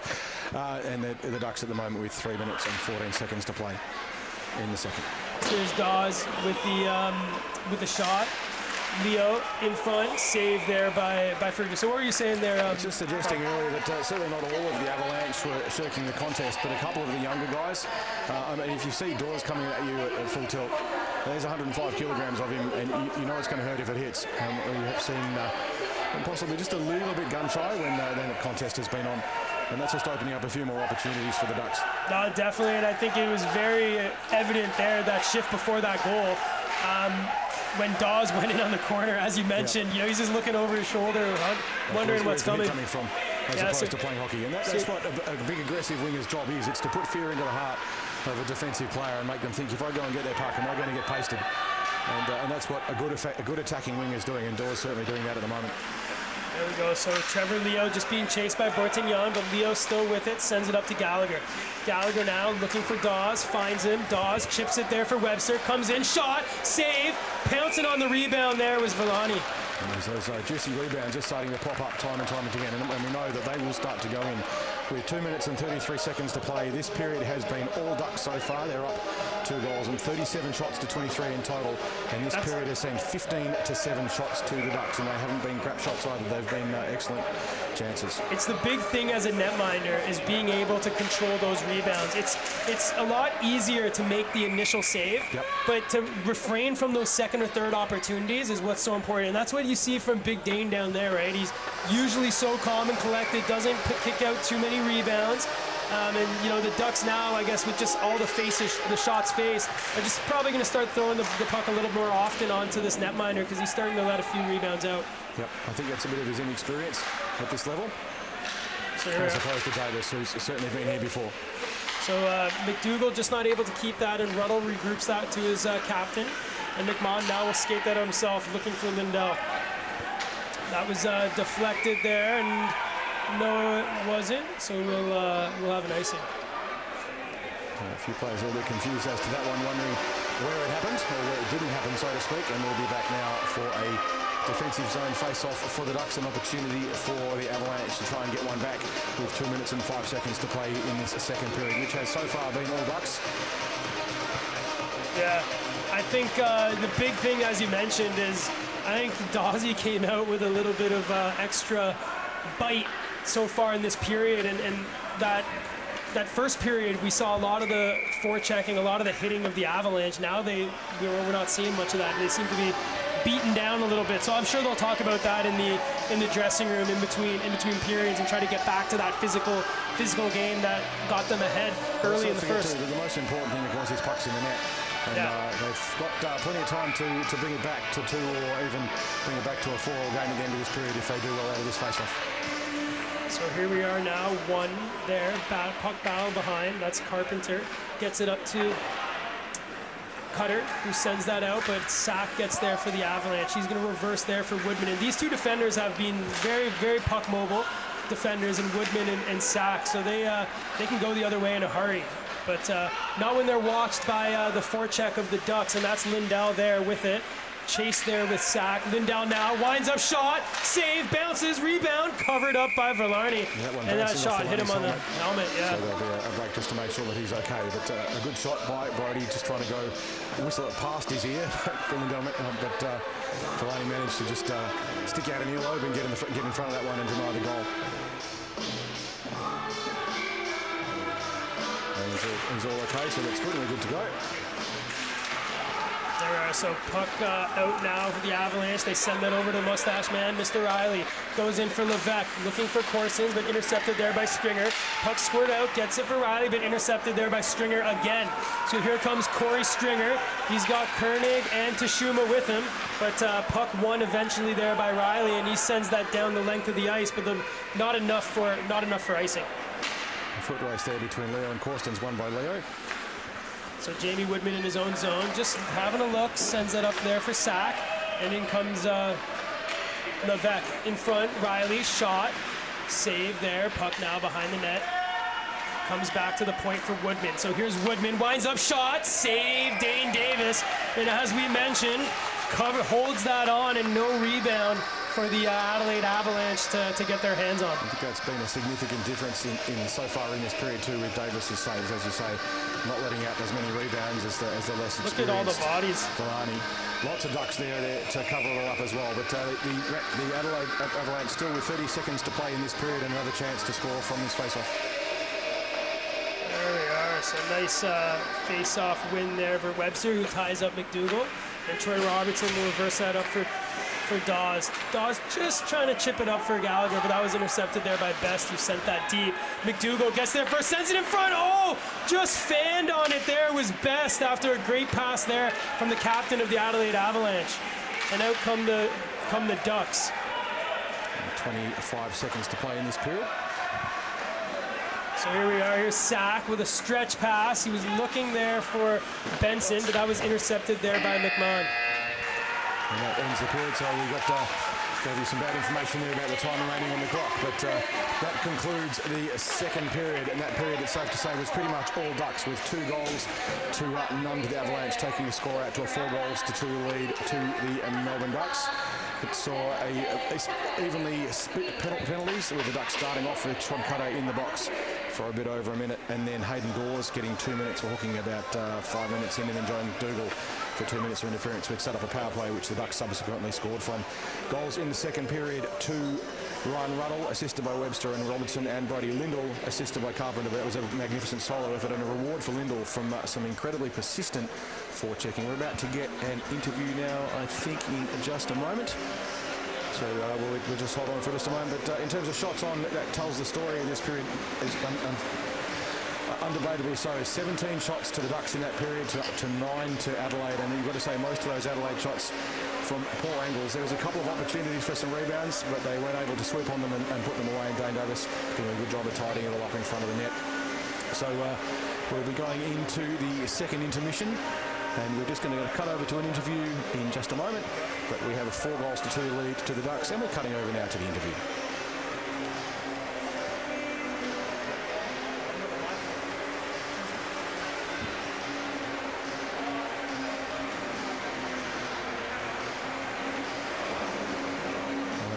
Technical hitch there, our apologies. Just waiting on that to get sorted out. It looks like she's going to be interviewing Liam Webster, just having a chat with him over there. But yeah, I mean, for the Ducks, they just want to keep doing what they're doing. They came out with a little bit more bite in their game, and that was being led by Dawes. He was a one-man wrecking ball out there, just chasing everyone down and punishing them.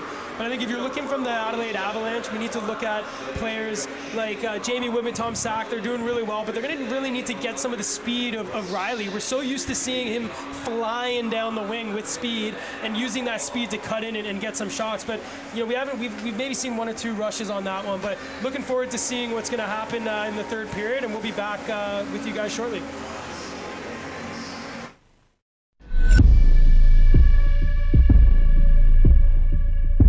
What's up, guys? This is Matt Watson coming to you from Ice HQ Melbourne inside Tony the Transporter. When I finished packing for this year-long adventure here down under and only had this much luggage, I assumed that I had forgotten something important, like an anti-venom for a snake bite, or a spider bite, or a bite of Vegemite. Man, that stuff's gross. Oh, man. Turns out that important item that I should have brought but didn't was a pair of hockey skates. That's right, you heard me correctly, hockey skates. Never in a million years did I think that by moving to Australia and living in a van, I would fulfill my lifelong dream of playing for a league hockey team. But that is exactly what happened, and stick around to the end of the video. You'll even get to see my very first and so far only goal. What's comedy? What? You got some comedy? Huh? You wanted comedy? It's Matt. What's in comedy? Now, I'm well aware that being a Canadian in Australia, saying that I joined a ice hockey team to any Aussie I meet makes me a walking stereotype. How's it going, eh? What's great about hockey is that we get nose jobs without ever having to go to the hospital. Buddy, I'll fight a kangaroo if he drops his gloves. Yet, for some reason, despite being from the capital city of Canada, I played my first ever official league hockey game right here in Australia. If this ever gets back to our Prime Minister, Justin Bieber, oh man, he's gonna chop off my Justin Trudeau. This, my friends, is Ice HQ, home of the Melbourne Ducks and one of 2 arenas in this city. Yes, there are hockey rinks here in Australia, so stop being so darn ignorant. Seriously though, before joining this team, I didn't think there was ice here either. I discovered this incredible league when a fellow player came to one of my Melbourne Comedy Festival shows and invited me. And I was like, dude, just because I'm from Canada doesn't mean that I play ice hockey. Seriously though, how much is it? One of the biggest deterrents for getting into this sport for most people is the financial investment it takes to get all of the gear needed to play. In fact, that's the main reason why I didn't get to play growing up. Yet, for this particular community, not owning a single piece of hockey equipment isn't a problem. Included within your league registration fee for joining Ice HQ C2 Adult Development Team, which is incredibly reasonably priced for the record, and that's saying something coming from me. I live in a van. The rink will provide you with absolutely everything you need to play, from the helmet on your head to the skates on your feet, and it can be borrowed before every game thanks to the head organizer, Jane, and her incredible commitment to everything involving this community. Then her equally passionate partner, Coach Carl, harnesses her labor of love, teaching every player the ins and outs of the good old hockey game, never losing his patience no matter how many times he's got to explain offside. Now, despite never playing an official ice hockey game in my life, I was pretty confident going in there, having watched the Toronto Maple Leafs play all season long. So I got my locker room excited to a 10 by saying I was Canadian, and then didn't live up to the hype. What an absolute blast that was. I've played organized sports my entire life, and I'm here to tell you that this particular community is something special. I don't care where you're from. If you're involved with ice hockey in Australia, then you're darn passionate about this sport. Not only are all their games streamed on the Ice HQ YouTube channel, which I will link on the screen and the description below, but after playing only 3 games, I already feel a part of a family. One that sticks around to watch their peers play the next game, or gathers upstairs to watch a stream of the Melbourne Ducks all together, and gifts equipment from one player to another, including a brand spanking new pair of mitts from Coach Carl, guaranteeing I'll never get in a fight because these beauties are just too cozy to drop. So if you're in Victoria, Australia, and you want to play hockey, regardless of your financial situation or your skating ability, and even if you cheer for the Montreal Canadiens, you're welcome here at Ice HQ. And from this van-dwelling Canadian comedian in particular, thank you for making my dream come true.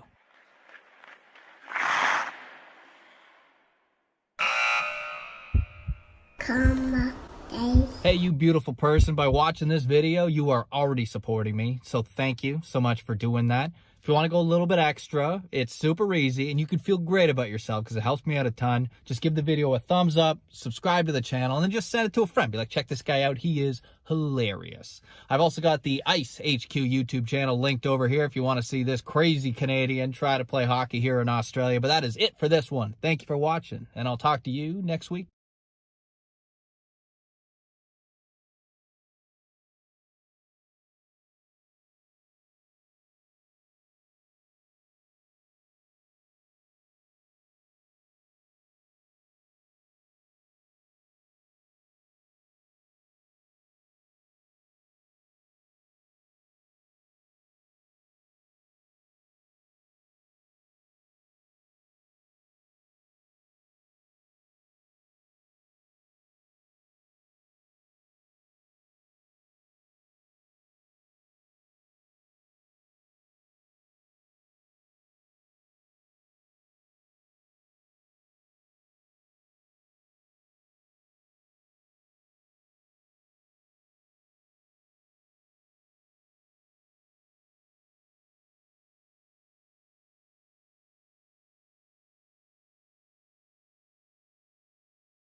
And you just got to toss it, and you have to try to get it as close as you can there to center ice, you know? Not bad. That was my first time ever throwing it. Maybe I'll win the prize. No, that one doesn't count. Let's go. All right, who are we going to start off with?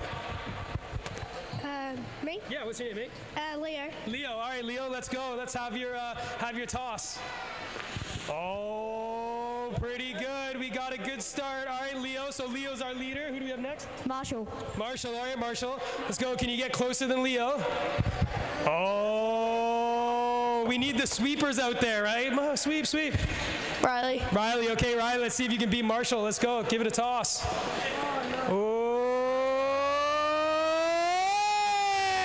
hey, that's pretty good, mate. All right, we have a new leader. Who's next? you want it? Oh, yeah, Charlie. Charlie, all right, Charlie, let's see. Oh, we might have to get the, oh no, here we'll go. If we can get you guys to watch out for a second, I'm just gonna open this door for, just to get you a little height advantage, you know? Here we go, do you wanna come throw? You can throw from here, so you can get over the boards. What's your name? Evie. Evie, all right, Evie, let's see if you can get closer. Oh, come on. Oh, that was a good toss, Evie. No, I think Riley still got it, right? Okay, who do we have next? Oliver. All right, Oliver, let's go. Let's go. Oh, nice try there, Oliver. Going, going, going. Oh, look at that, just stopped right there. That was pretty close. Tom, I'm dedicating this toss to Coach Carl. All right, this is getting dedicated to Coach Carl. Oh, what a little toss. Alrighty, so you guys all have thrown, right? So we have one left, right? Can we all start to boo for our Adelaide Avalanche?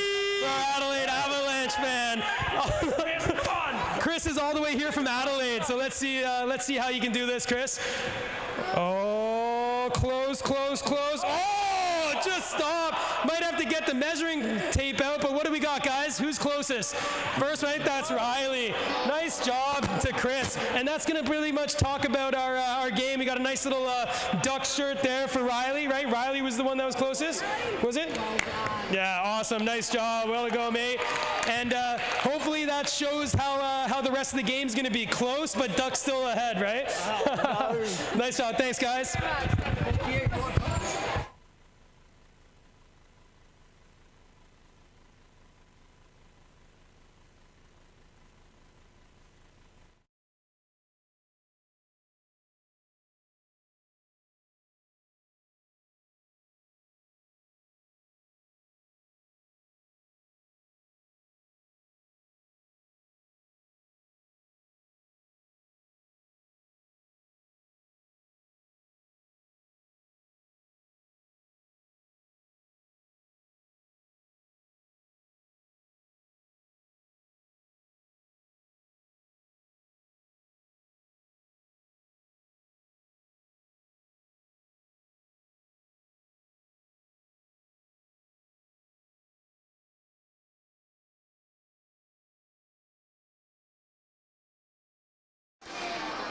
And welcome back, everyone, to the Ice HQ Ice Rink here in Reservoir, Melbourne, Australia, where we have just had the second period of the tussle between top and second place in the Pacific Hockey League ladder, the Melbourne Ducks and the Adelaide Avalanche. The Ducks in the second period with 2 unanswered goals to take the score out to 4-2 in the home team's favour, reflected by the shots in that period, 18 shots in to the Ducks to 10 to the Avalanche, and the Ducks able to capitalise on that with a superb shot by Brodie Lindahl, with Ruddle and Carpenter setting him up, and also Ruddle getting their first goal for his game in early on in the period, about 10 minutes in. So the third period, I think the Avalanche will have to do some thinking in the break. They were overpowered and outmuscled by the Ducks in the second period, and it was starting to show in their play. They do have a short bench, and it's going to add up. And this third period could go one of 2 ways, Gossie. They could either throw caution to the wind and get a couple of quick goals back and be in it, or again, like we saw last week, it could all blow out on them. And if it does, then you start to raise the question for the Avalanche: do they persist or do they back off? Now, I don't think they will, because I think they're too competitive. But it would be an option for them if it blows out to an unmanageable scoreline to back off a little bit, and then we wait to see what happens with tomorrow's game. Adelaide do need to win this one if they're to take first place, but they also need the points to guarantee their second place in the ladder and get that home grand final, depending on the game that happens later this evening between the Brisbane Rampage and the Coast up in Brisbane. Mr. Goss, your thoughts? Yeah, I think you've had a great summary, mate. Like, you know, talking to a couple of the fans in the crowd there for Chuck a Puck. There's a few of those, I don't know if you can see them there behind the Adelaide Avalanche bench, that have come there from Adelaide. And Chris that I was chatting to, he just said that the physicality of the Ducks was obviously apparent in that second period. So they'll be hoping to keep that going, as you said, forcing the Adelaide Avalanche players to look over their shoulder. But I don't think they're gonna give up this Avalanche team. They're gonna come out hard. I don't think it's in their character, but at the same time, you've got to start thinking as a coach, at what point do I protect my players for something that they are going to be competitive in? Because if they do get trounced today, then the question for their coaching staff becomes, well, do we go hell for leather in these, or do we just try and get one and guarantee that second place so we can get that home final and try and preserve ourselves so that when we play against either the Rampage or the Coast, we give ourselves the best chance, because they want to make the grand final and come back here and show us what they can do. But again, this game is anything but over. The first couple of minutes will tell us a lot about how it's going to pan out, and we're just lining up now for the opening face-off of the third period.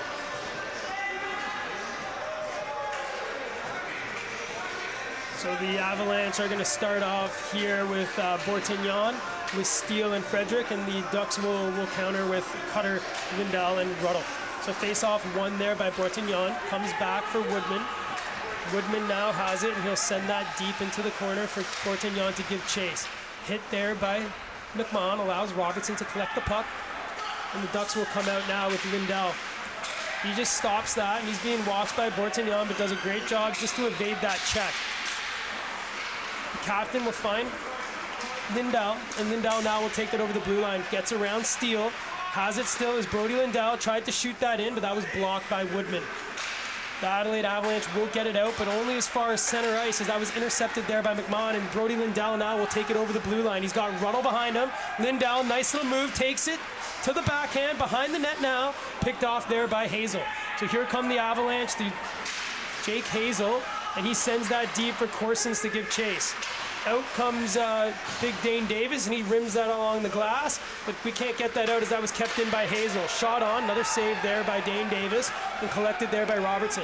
He sends that high into the neutral zone, and Liam Webster's not able to collect that, and intercepted there by Gallagher.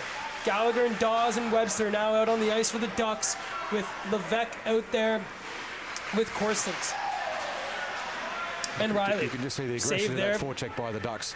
The Avalanche almost, I'm not going to say they're running away from it, but they're not as physical as they need to be. So Levesque finds Riley, and this is the speed of Riley that we were talking about at the end of that, with a shot into the glove of Dane Davis. So one of the big factors that we're seeing it's different in this game as opposed to the first time these two teams played is the speed of the back check of the Avalanche previously was cutting down a lot of Ducks attacks. This time that's not happening. The Ducks are getting away a little bit more. I think you'd agree with that, Gossie, from what we've seen? Yeah, no, definitely. So face-off won again by Webster. I mean, I know it's not a stat that we keep, but I think he by far would be the face-off percentage leader in the Pacific League. He doesn't seem to ever lose one. Well, it makes a big difference. It gives you that first shot at puck and gives you the first bit of control, especially in an attacking or indeed a defensive zone face-off. It's so critical to get that initial possession. Well, that's not something you see often. Dawes just tried to lay the body on Sack, and he fell down himself. Here's Woodman with a shot again into the glove of Dane Davis.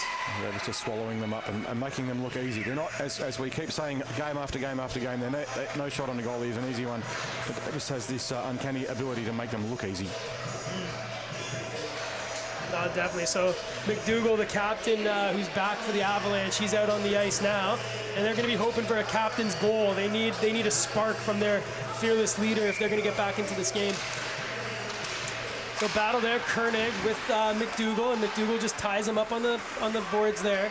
The puck comes out there for McMahon, who sends that up for Stringer. So Stringer now with it, takes it, gets around Chen, still with it is Stringer. He's got it on the backhand, Tashuma going to the net, but Stringer still has it there into the far corner. Being watched, puck squirts out, kept in only momentarily by McMahon as that hopped out into the neutral zone. Koenig now gets it, sends it back to his netminder, who still has it, and he'll rim that around over for Koenig himself. So Koenig just loses the puck. Here's Best with it. Tried to find Chen there, but intercepted by the Ducks captain. And here comes Stringer in a breakaway. Corey Stringer shot, save, puck's loose. Again, out in front, shot, another save, Villani. And Stringer now with it. So that was an amazing chain of events there, but the puck never found the back of the net. But Robertson now with it, and he shoots that wide. So I have to say no one knew where the puck was in that instance except those of us watching it from outside the ice. Yeah, it was a great shot by Stringer, but an even better save by Villani there. So here come the Avalanche out through McDougall. Pocket pick there by Lindell. He's 1-on-2. Brody Lindell winds up, shot. Just went high and wide, and that squirts out there to the point. Ducks send it into the far corner. Sack's going to collect it for the Avalanche. He's going to send that back for Woodman. He'll just wait behind his own net and allow the rest of his teammates to change. And Valona getting pummeled in here in these first couple of minutes of this period. That's for sure. That pass was looking for Friedrich, but that missed him and went all the way down the rest of the ice. Look at this one. So there's that amazing save, and the puck just squirted out in front. Tashuma got a stick on it, couldn't put it in, and then it came out once again. So you'll see it better on this overhead. Like that shot, great, comes out. Tashuma gets the rebound, and then Stringer gets it back in front, and Koenig another one. 3 amazing saves by Villani. Let's remember those if Adelaide come back. So puck comes out, it's offside. The Avalanche players can't seem to notice that one, but it comes out, and Friedrich's able to regroup there for Woodman. In 16 minutes to play, the Ducks still with a 4-2 lead in this period. Carpenter gets there first, the body laid there by Bortignon, but Chris Drake able to get it to, but intercepted by Riley, comes in on Davis, and he's going to cover up, and we'll have a face-off there to his left. So the Avalanche starting to work, trying to get around behind the Ducks defence. They're going to have to start using stretch passes and a few speculatory long dumps to see if they can get past that wall of defence that the Ducks have provided, certainly through that second period, which strangled the Avalanche attack. So these are the 5 players you want on the ice if you're the Adelaide Avalanche. You got Sack, Woodman, Levesque, Riley, and Corstens. And here's Corstens out for Levesque's shot, but that one goes wide. Squirts out to the half wall. Brody Lindell will get there, and he chips it off the wall for Ruddle to give chase. Ruddle chasing in on Woodman, but Woodman gets there first, and he starts skating. Lines up, gets around Lindell, gets around Ruddle, comes in over the zone, goes around, shot, save, rebound, save. Puck's still loose, but the referee lost sight of that one, and the net just popped off, and we'll have a whistle. And Levesque did a good job there of making some position in the net, but the Ducks back there in numbers. You can see just the class of Woodman there with the speed and agility that he has. He's a next level player, that's for sure, in this division of hockey. And he is superb, but he can't do it on his own. As great a skater as he was, it's also the ability to get on this rebound. I mean, he does a great shot short side, and then he's still able to get a stick on it for the rebound. But Dane Davis kept his foot there tight on the post and kept that one out. So Riley's facing off against Webster. I mean, now that I mentioned he never loses, he might end up losing this one. He never loses. It's unusual. There you go, and he wins another one, and that gets back for Robertson, who finds McMahon. So McMahon, the captain of the Ducks, has it now. He chips that high, looking for Webster, and it just squirts through past the Adelaide defenseman at Hazel. They're forced to send that into the corner, but Gallagher will get there first for the Ducks. Now with Webster looking across there for Dawes, but that bobbles there into the netminder, and Villani will cover up for a face-off to his left. So 15 minutes and 17 seconds to go in the third period here of this game between the Melbourne Ducks and the Adelaide Avalanche. The Ducks up 4-2, and the Ducks will be having an attacking zone to face off on the Avalanche, just about to get underway. Webster wins another face-off, and Ruddle gets that back to Robertson, and he shot that one just wide. Webster sends it back to Robertson, again deflected. Save Villani scores! Logan Gallagher gets his second, and that's what the Ducks wanted. A great face-off win by Webster, shot by Robertson, and then the rebound there in front was young Logan Gallagher to pot his second of the game. That's just the advantage of being there in the slot, being loose. Not as physically marked as he needs to be, just a little bit of laxity by the Avalanche defence. And Gallagher there to steal the biscuits. And then it goes, and that takes the Ducks out to a 3-goal lead with 14 minutes to play in this third period of this game. Adelaide have to win if they're to maintain their place in second place on the ladder. So they're under a lot of pressure, the men in white. That said it all. If you look at that overhead replay, Andrew Chen just looks skyward, and you know, they starting to feel that the result of this game may be already sewn up with 15 minutes remaining. We've all played enough hockey to know that that's never the case. But at the same time, at the moment, you'd be hard-pressed to suggest it was going to go any other way. But Avalanche won't give up, unless they're certainly not showing any signs of it. So here's Gallagher being held on the boards there by McDougall. That allows Woodman to collect it there for the Avalanche. Looking for his captain, and just goes down the length of the ice, as that was a nice stick check by Webster. And we'll have a face-off down in the Adelaide zone. So you can see the Avalanche are just trying to get those stretch passes and get behind that wall of Ducks D. And they've done it a few times now in this third period, and they're going to continue to do it because That's pretty much their attacking option, is just to try and get on player breaks and get behind the Ducks defence by going on and hoping that players like Woodman can get through and get one-on-ones against Dane Davis if at all possible. So a puck comes out, and here's Woodman. He's got speed, skating it in through the neutral zone now, over the blue line. Woodman still with it on the backhand, sends that in front, but Dawes gloves that down and collects it. He's battling there with McDougall, just shoves the Avalanche captain on his backside. It does Big Dawsy. Yeah, it's an interesting contest when you come up against the big doors. He's not a small man. He's 195 centimetres and 105 kilograms, and he can skate. Oh, nice little stretch pass there. Finds Best. He's over the blue line. Best now tries to put it through the legs of Carpenter. Shot. Saved there by Davis. There again is that stretch pass. They're going to keep doing that, Gossie. It's their way through. We're stretching out to the winger sitting over on the far side away from the grandstands, and they've done that a couple of times now. And that time successfully it worked. But Davis up to the job and making a save. 45 shots to the Ducks, 30 so far to the Avalanche in this game. There we go. So puck out into the neutral zone, and Andrew Chen gets there first. Looks up and finds his D partner in Hazel, who just drops that up for Steele. Zach Steele now with it, gets hit there by Robertson and separates him from the puck, which allows Stringer to get that in reverse over for Koenig. So Koenig now battling there with Friedrich. Koenig wins that puck battle and finds Robertson. The Ducks now have it through Robertson, but he's stick checked there by the Adelaide player. Now out comes Tashuma. Tashuma, a crossover for Stringer. So here's Stringer. He's got Robertson, and Andrew Chen just able to get that into the corner. And Stringer forced to leave that on the half wall for Koenig, but intercepted by Friedrich. Here comes Steele over the blue line now. Steele tried to go through the legs of Byron Tashuma, but he was able to kick that up to his stick, but unfortunately send that down the length of the ice. And we'll have an icing. And the Ducks this time, the one's not able to get the change that maybe they want. A nice little cheeky piece of footwork there from Byron Schumer that saved an excellent opportunity and prevented Dane Davis having to make another save. This has been a better period so far by the Avalanche. 6 shots to the Ducks, 7. But that goal by by Logan Gallagher there. It's not quite putting the nail in the coffin, but it's adding up a few on the lid.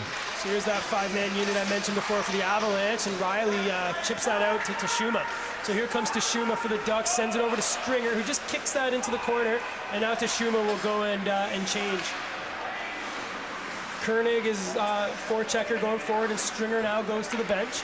But here comes the Ducks. That was just another example, Gossie, of the forechecks putting anticipation, putting fear into the hearts of the Avalanche defense there. Intercepted there by Riley, but nice poke check there by Lindell, and the Ducks come out. So here's Lindell with it. He's 1-on-2. He's got Ruddle with him. Lindell shot, kick save there by Villani, and Ruddle will collect that in the corner. He reverses it, but intercepted there by Sack, who's battling hard, and Brody Lindell wins it in the corner.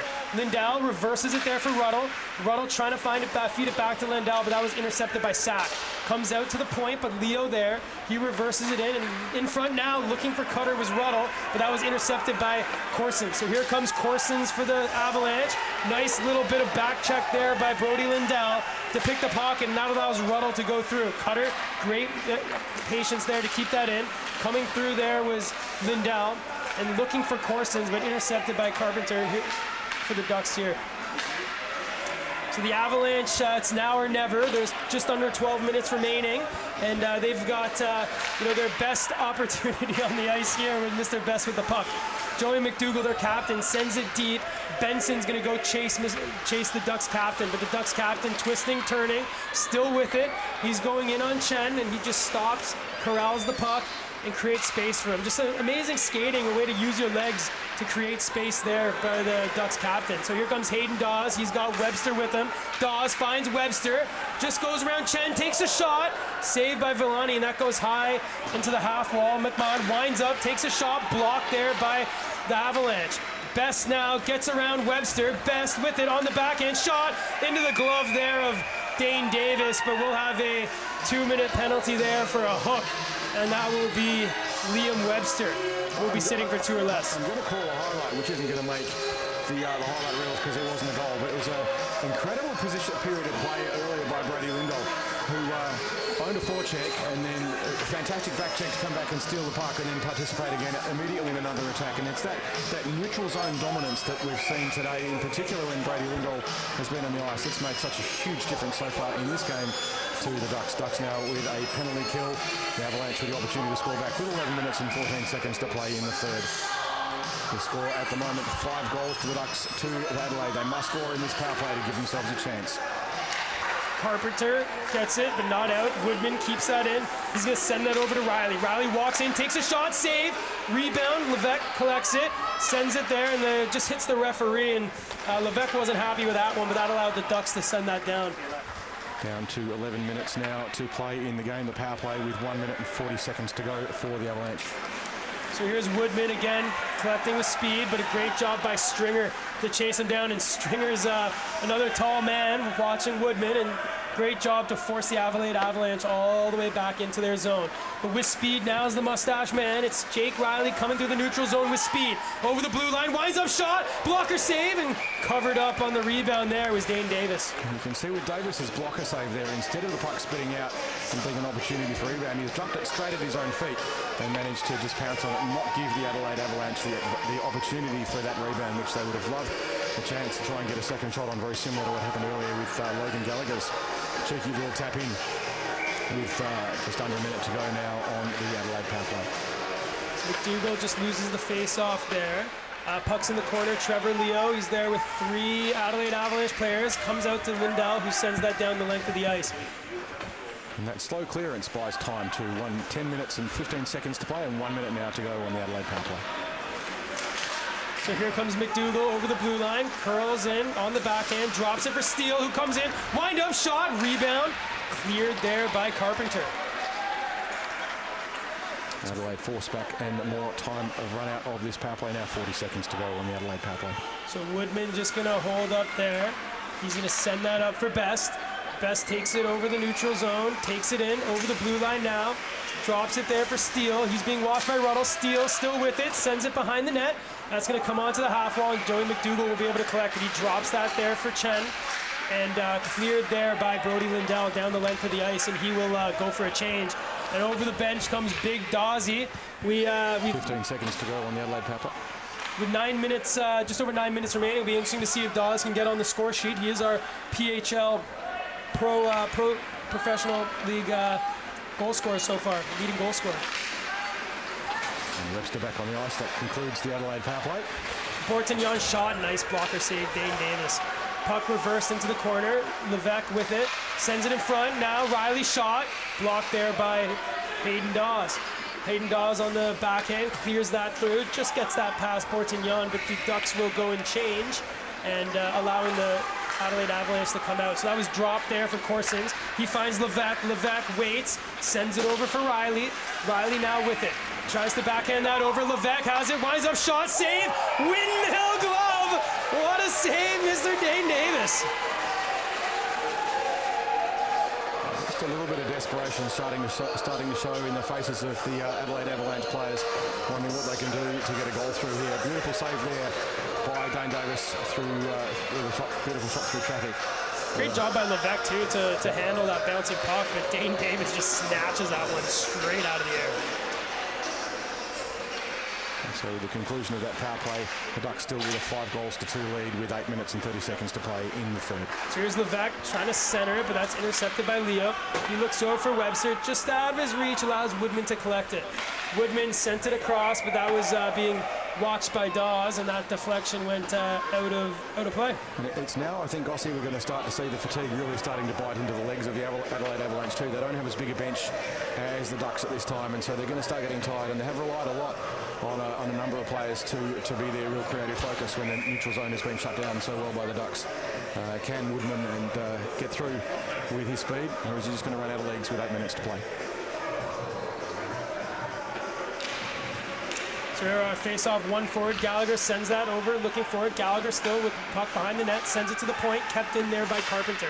Carpenter shoots that high and into the netting, rolling, and that will be It's a roof puck. Yeah, that'll just stay there. And there's quite a few pucks now in the roof netting here. At one point, we're going to have to get out with some sort of a piece of apparatus and retrieve them all, but there's probably a dozen pucks up there now. Another attacking zone face-off for the Ducks. So this line's been good for the Ducks. Koenig, DeShuma, and Stringer. They've got the one goal already, and they'll be hoping to add to that here. So Stringer battling with Best, intercepted there by Sack, but he's being walked by Koenig. So Koenig, industrious work, allows Stringer to collect it. He sends it over to DeShuma. DeShuma shot, save there, Villarney. And we've got a broken twig on the play. Sack will have to go to the bench and retrieve a new one. If you're not familiar with the rule, it's an interesting one in hockey. If your stick is damaged, you are required to drop it. And you can play without the stick if you want, but you're not allowed to pick up the stick, and no one's allowed to touch that stick either. It's only the referees who are allowed to touch a piece of broken equipment if it falls on the ice. Yeah, so face-off won by the Ducks, but the Adelaide Avalanche will get there first. So here comes Zach Steele trying to get around Drake, and he does. Zach Steele sends it in front, but a save there by Dane Davis. So puck battling here on the corner. It's Frederick who sends that down into the corner. Stringer will get there first. He'll send that back up on the half wall. Hazel pinches, and Friedrich just not able to keep it in, so forcing him to regroup there with Andrew Chen. So Chen now sends it deep, and he's going to go chase that puck himself. He'll get there first and circle back, and he's being watched by the Ducks captain in Michael McMahon. He sends a nice little pass for Tashuma, but just bounces over his stick, allowing Hazel to chip that up to young Friedrich. Friedrich hit there by Drake. Koenig collects that and sends that back behind his net to his captain. Just 7 minutes now to play in the period. The Ducks up 5-2. And Michael McMahon was just looking ahead there for Tashuma, but just a little bit ahead of himself. And that forced that to go down the length of the ice for icing. And the Ducks players brought back on, not allowed to get that change. This time they're the recipients of get back on the ice, boys. You can't change when you ice the puck. So a little bit of fatigue for them. I'll tell you what, though, you can see the big smile on Byron's face there, because he got a sneaky change. He got a sneaky change there, just hiding behind Big Dawsey there. So face off by Riley here, and as we've said on many occasions late in this game, they've got to do it now if they're going to get back, right, Carl? Yep, they're running out of time. They've only got just over 6 minutes to play, and they've can make up 3 goals. Now, it's not impossible by any stretch of the imagination. So here's Hazel collecting it in his own zone now for the Avalanche. He's going to take that to the protection of his own net, being watched by Ruddle, and he's going to reverse that up for Riley on the half wall. Riley now being watched by Lindell. He's going to circle back and get a little bit of speed. Nice little move to get around Lindell. Now with a little bit of time and space, Riley will take it in himself. So the mustache man over the blue line drops that there for Corsons. Corsons with a shot, save there, Davis. Puck still loose, back behind the net, Trevor Leo with it. He sends it up there for Cutter. Cutter's going to get there first, but not able to get it out. Woodman there on the point, sends it, but Cutter finally gets it and chips that down the length of the ice. Cutter lays the body, allows Lindell to collect it. Lindell shot, save Villani again. He's made a number of quality saves. He's up to 43 already. Puck drop there for Levesque. Just missed him, and that's going to allow Ruddle to send that up for Brody Lindell. He's got Carpenter with him. Lindell over to Carpenter. Carpenter shot. What a save, Villani! Gets across and robs the Duck defender who was up there for an offensive shot. No, scores! Ryan Ruddle puts the puck in the back of the net. His second of the game there to put the Ducks up 6-2. And that is absolutely a nail in the coffin now for Adelaide. A 4-goal lead with only 5 goals to play, and they're running out of legs. What we thought was going to happen in this third period, with that short bench is starting to reveal itself. The Ducks now just need to not get complacent, but this is going to be the guaranteed game for the Ducks that will put them into guaranteed first place for the grand final. Looking at that replay, you know, it's the great work by Ruddle initially to lay the body, to separate the puck, that allowed Carpenter to collect that and send that back in the front for him to put that in. Great job, Ryan Ruddle. Amazing goal. And that's number 16 for him on the season. So this Adelaide team won't give up all the way to the finish, so I don't think it's in their character at all. But they are going to really struggle to get 4 goals in 5 minutes, especially against this Ducks team that is absolutely wagging its tail.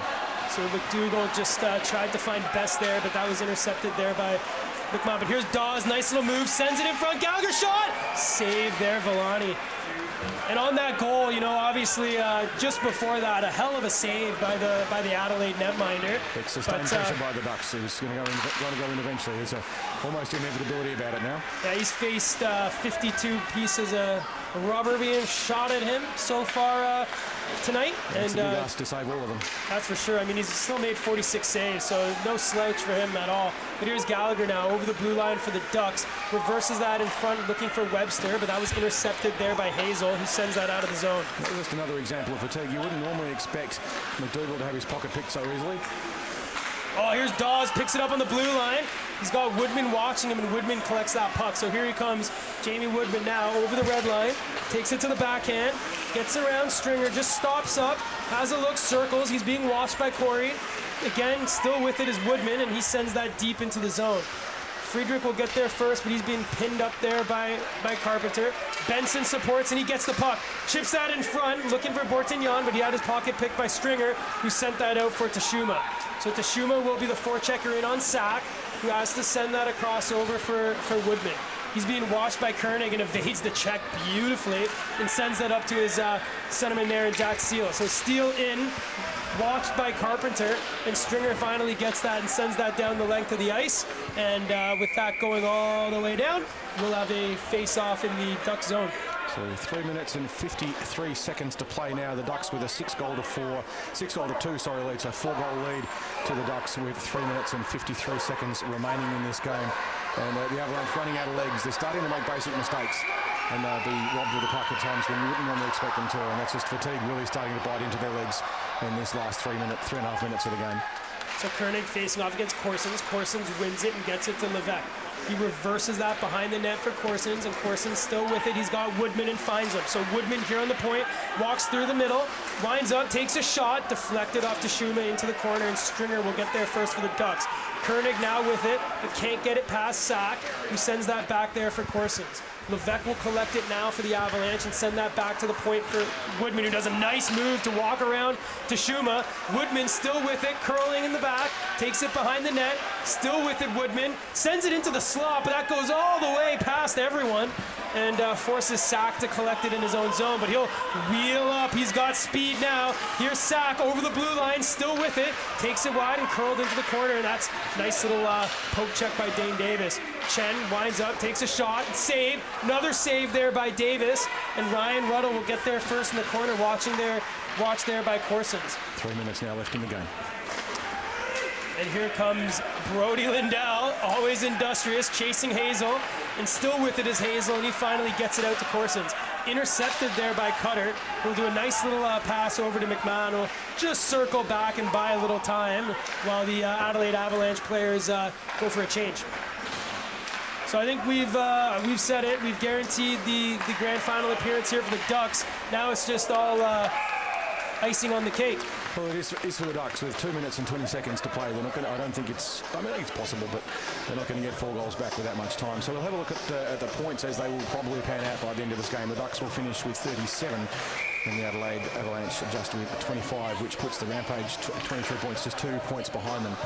So if the Rampage win tonight, that takes second place away from Adelaide. But Adelaide do have a game tomorrow, and they want those points.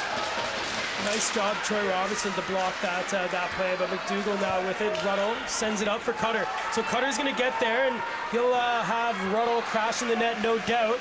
And Cutter stops up there on the half wall, sends it over into the corner. He's being watched there, and the Avalanche now are going to come out through Benson, finding Best. Best trying to go past McMahon, but McMahon just takes the body as he should and wins out. So here we are, nice little kick there by Sack to get it over to the half wall. Woodman is going to chip that forward, but Gallagher was able to intercept that.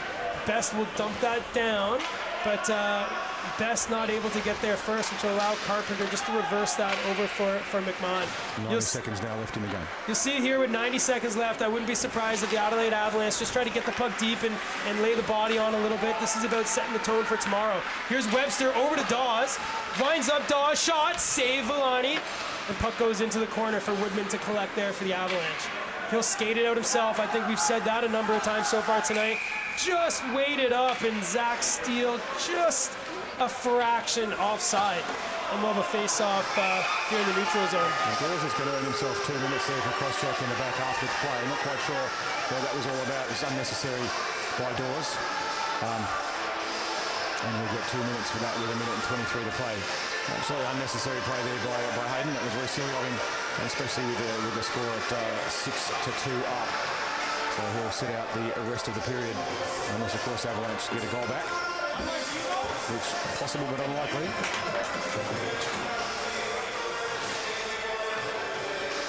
So with 1 minute and 23 remaining, Adelaide Avalanche have a power play, which will be the last power play for them for the game, unless they get a goal and they get another one. Highly unlikely at this point. 2 minutes on the power play, 1 minute 23. With Melbourne Ducks with a 4-goal lead. So Webster wins another face-off, and Corey Stringer sends that down the length of the ice. So here we are. 1 minute now to play. Woodman has the puck behind his net. He leaves that for Riley. Riley picks up some speed in his own zone, takes it across the red line into the blue line, now in the offensive zone. Drops that there for Benson, who sends it back to Riley. He's got Woodman at the point. Woodman with it now, takes a shot. Saved there by Davis. Rebound, it's got Davis down, and he puts the oven mitts right on that puck and keeps that out. And you can see the fans behind the net giving him a cheers. And we'll give you an update on the time remaining, 39.8 seconds. And about 1 minute and 30 seconds on the Adelaide power play. So they will finish on the power play, but it's not going to be enough. All the Ducks need to do now is just clear it down the other end and run the clock down a couple of times, and it's all over. And that will guarantee the Ducks the first place in the Pacific and guarantee their run to the grand final. Oh, puck comes out. Levesque with it. Wide shot. That just goes wide. Still with it behind the net here, the Avalanche. Corsing, he's got Woodman at the point. Sends it back to him and finds him. One watch there by Stringer. Sends it down to Corsons. Back to Woodman. Over to Riley. So Riley now winds. Nice little move. Shot. Loses his stick as Webster. Puck's in front. It's loose and covered up there. And the net's just off its moorings. And we have the Adelaide Avalanche player down now. Looks like they got a little bit tangled up there. No suggestion of any foul play on that one, but an unfortunate tangle. He gets himself up to his feet. The Adelaide boys, they have absolutely busted themselves this evening. They've done the best they could with a short bench, but it's blown out in the third with another 2 goals to the Ducks unanswered. So 6 goals to the Ducks, 2 goals to Adelaide with 16.8 seconds to go on the clock. So as they'd say in, I guess, footy, right? We have the first ever minor premiers, or is that what they call it here? Minor premiers. Yep. So the minor premiers is the Melbourne Ducks for the season, which is great for all the home fans watching here. Still a little bit of unpleasantries going on behind the net with 6 seconds to go on the clock and 55 seconds on the Adelaide power play. Look for tomorrow to be an interesting tussle, although technically a dead rubber as far as Melbourne's concerned. They don't need to win any more games, but that doesn't mean they don't want to. Doesn't mean it's not dead rubber for Adelaide, that's for sure. They're desperate for that second spot because they want to go in front of their fans and play that minor premiership. But there we go. So the Melbourne Ducks, your 2022 season, inaugural season, minor premiers, with that win. And 6-2, 4-goal victory here tonight. I think Coach Pat and the Ducks should be very proud of that. I think the big difference that he's made, certainly in terms of fixing up that initial issues we've seen with the Ducks in the first sort of 5 to 10 minutes on Saturdays, were very much resolved by putting Brody Lindale on the ice. He just brings that incredible intensity, and all the other players have lifted around him. And this is not the same Ducks team that it was when the season started, when they were... You'd have to say they were pretty lucky to get away with the win against Adelaide in the first round, but this time I don't think there was a lot of luck there. That was a commanding performance by a Ducks team that just out-muscled, out-hit, and ultimately, of course, outscored an Adelaide team with a short bench too, which really didn't do them any favours. So bringing up to speed on the points as they stand now on the ladder after 17 games played by all 4 teams. The Ducks with 37 points, and that is no one can take them off the top score now. The Adelaide still and the maximum possible points the Adelaide team could get if they win the remaining 3 games would be 34, so they can't possibly knock the Ducks off top place. Avalanche still with 25, Rampage 23, which makes tonight's game between Brisbane, Rampage and the Coast an interesting one, because if the Rampage do beat the Coast again, and we didn't think they would yesterday, to be honest, after their play here last week, then that would pop the Rampage in front of the Avalanche, at least for 1 round. Of course, we play again here tomorrow, and the Avalanche get another chance to get some more points. The Coast languishing on the bottom of the ladder with 17 points at the moment. It's not over for them and the Rampage to get third place and earn that place to have a run into the final. So neither of those teams out of the running at all by any contention. But at the moment, it is the Ducks have secured the minor premiership and secured themselves a place in the grand final for the inaugural Nathan Walker Cup for the Pacific Hockey League, and they will be playing here in, I think, is it 3 weeks for the grand final or 4? I have to double check the dates. And we'll obviously sort that out later. But a great win there by the Ducks. It was a commanding performance on home ice, a much better one than the one when they played Avalanche. When they played the Avalanche way back in the first round. I got to feel a little bit for the Avalanche. They were pummeled out of the game there. A lot of the case through the second period. Mr. Goss, your thoughts?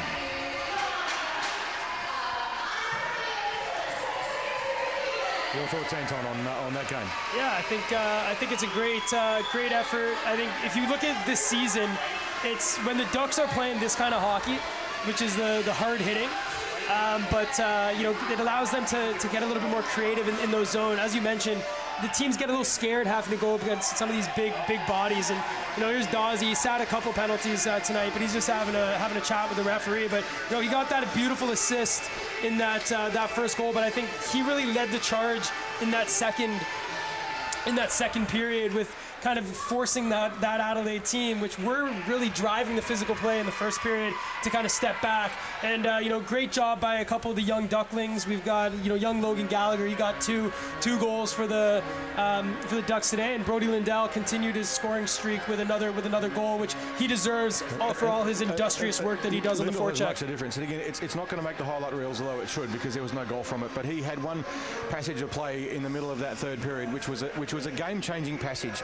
Adelaide looked strong, and then he did such an incredible control job on a forecheck, and then back check through the neutral zone and managed to convert a counter-attack into a counter-attack and deny Adelaide an opportunity for the goal that they desperately needed early on in that third period to give themselves a chance, and it didn't happen. And he has made an enormous difference to this team.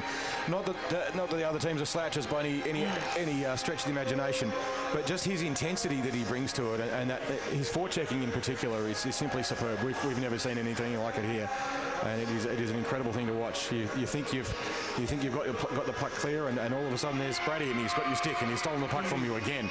And incredibly powerful display. But so too Dawes. We saw he came out in the second, and he's just about to get an interview with Hayden now, so we'll get a bit of a word from him. But we saw him come out in the was it the second or the third? I've forgotten. The second. It was the second. Well, he just let it up.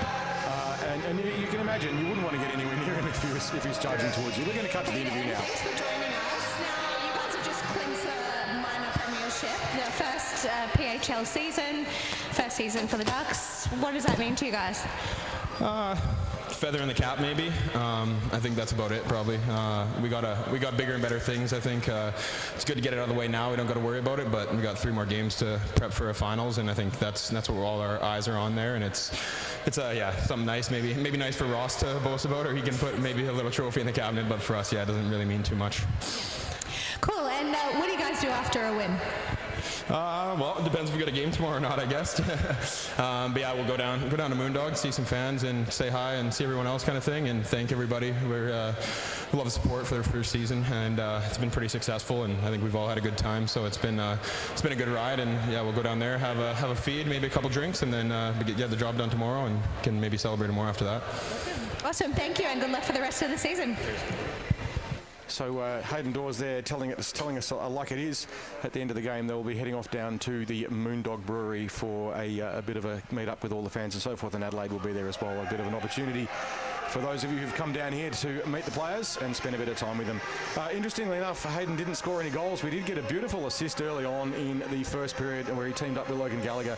And you've got to feel a bit sorry for Curtis Villani, who would have been thinking, this guy's just come off a double hat-trick last week, and he's going to shoot the puck on me. And then Hayden just passed deftly across to Logan Gallagher, who was just parked in the slot, and just had to tap it into the net. And he made it look a little bit too easy. But you can't blame Villani in that situation when Dawes comes in doing exactly that, and you've seen his reputation and his ability to score goals when that goes ahead. Yeah, I mean, 6 goals against. The guy played amazing. Like that goalie of the Avalanche. I mean, he ended up with 47 saves. and some absolute highlight reel ones. I mean, the one where he dove across and gloved that on Webster, like, that'll be one of the ones I think for sure in the highlight packs. But great job for him. Be interesting to see if he's back in net for the Avalanche tomorrow, or if they go with Peacock. So just thinking, Angela, we're just having a look at the score sheets at the moment, and it's actually showing that it was Cooper Peacock in the goal for Adelaide. Now, I'm not sure if that's right or not. That might be a mistake on the scoring system, because we were pretty sure it was Villani, but we don't know 100% for sure. But just in case you're looking at that and wondering why we're giving the wrong numbers, we're pretty sure it was Villani who was in goal, but Peacock has been given the numbers there.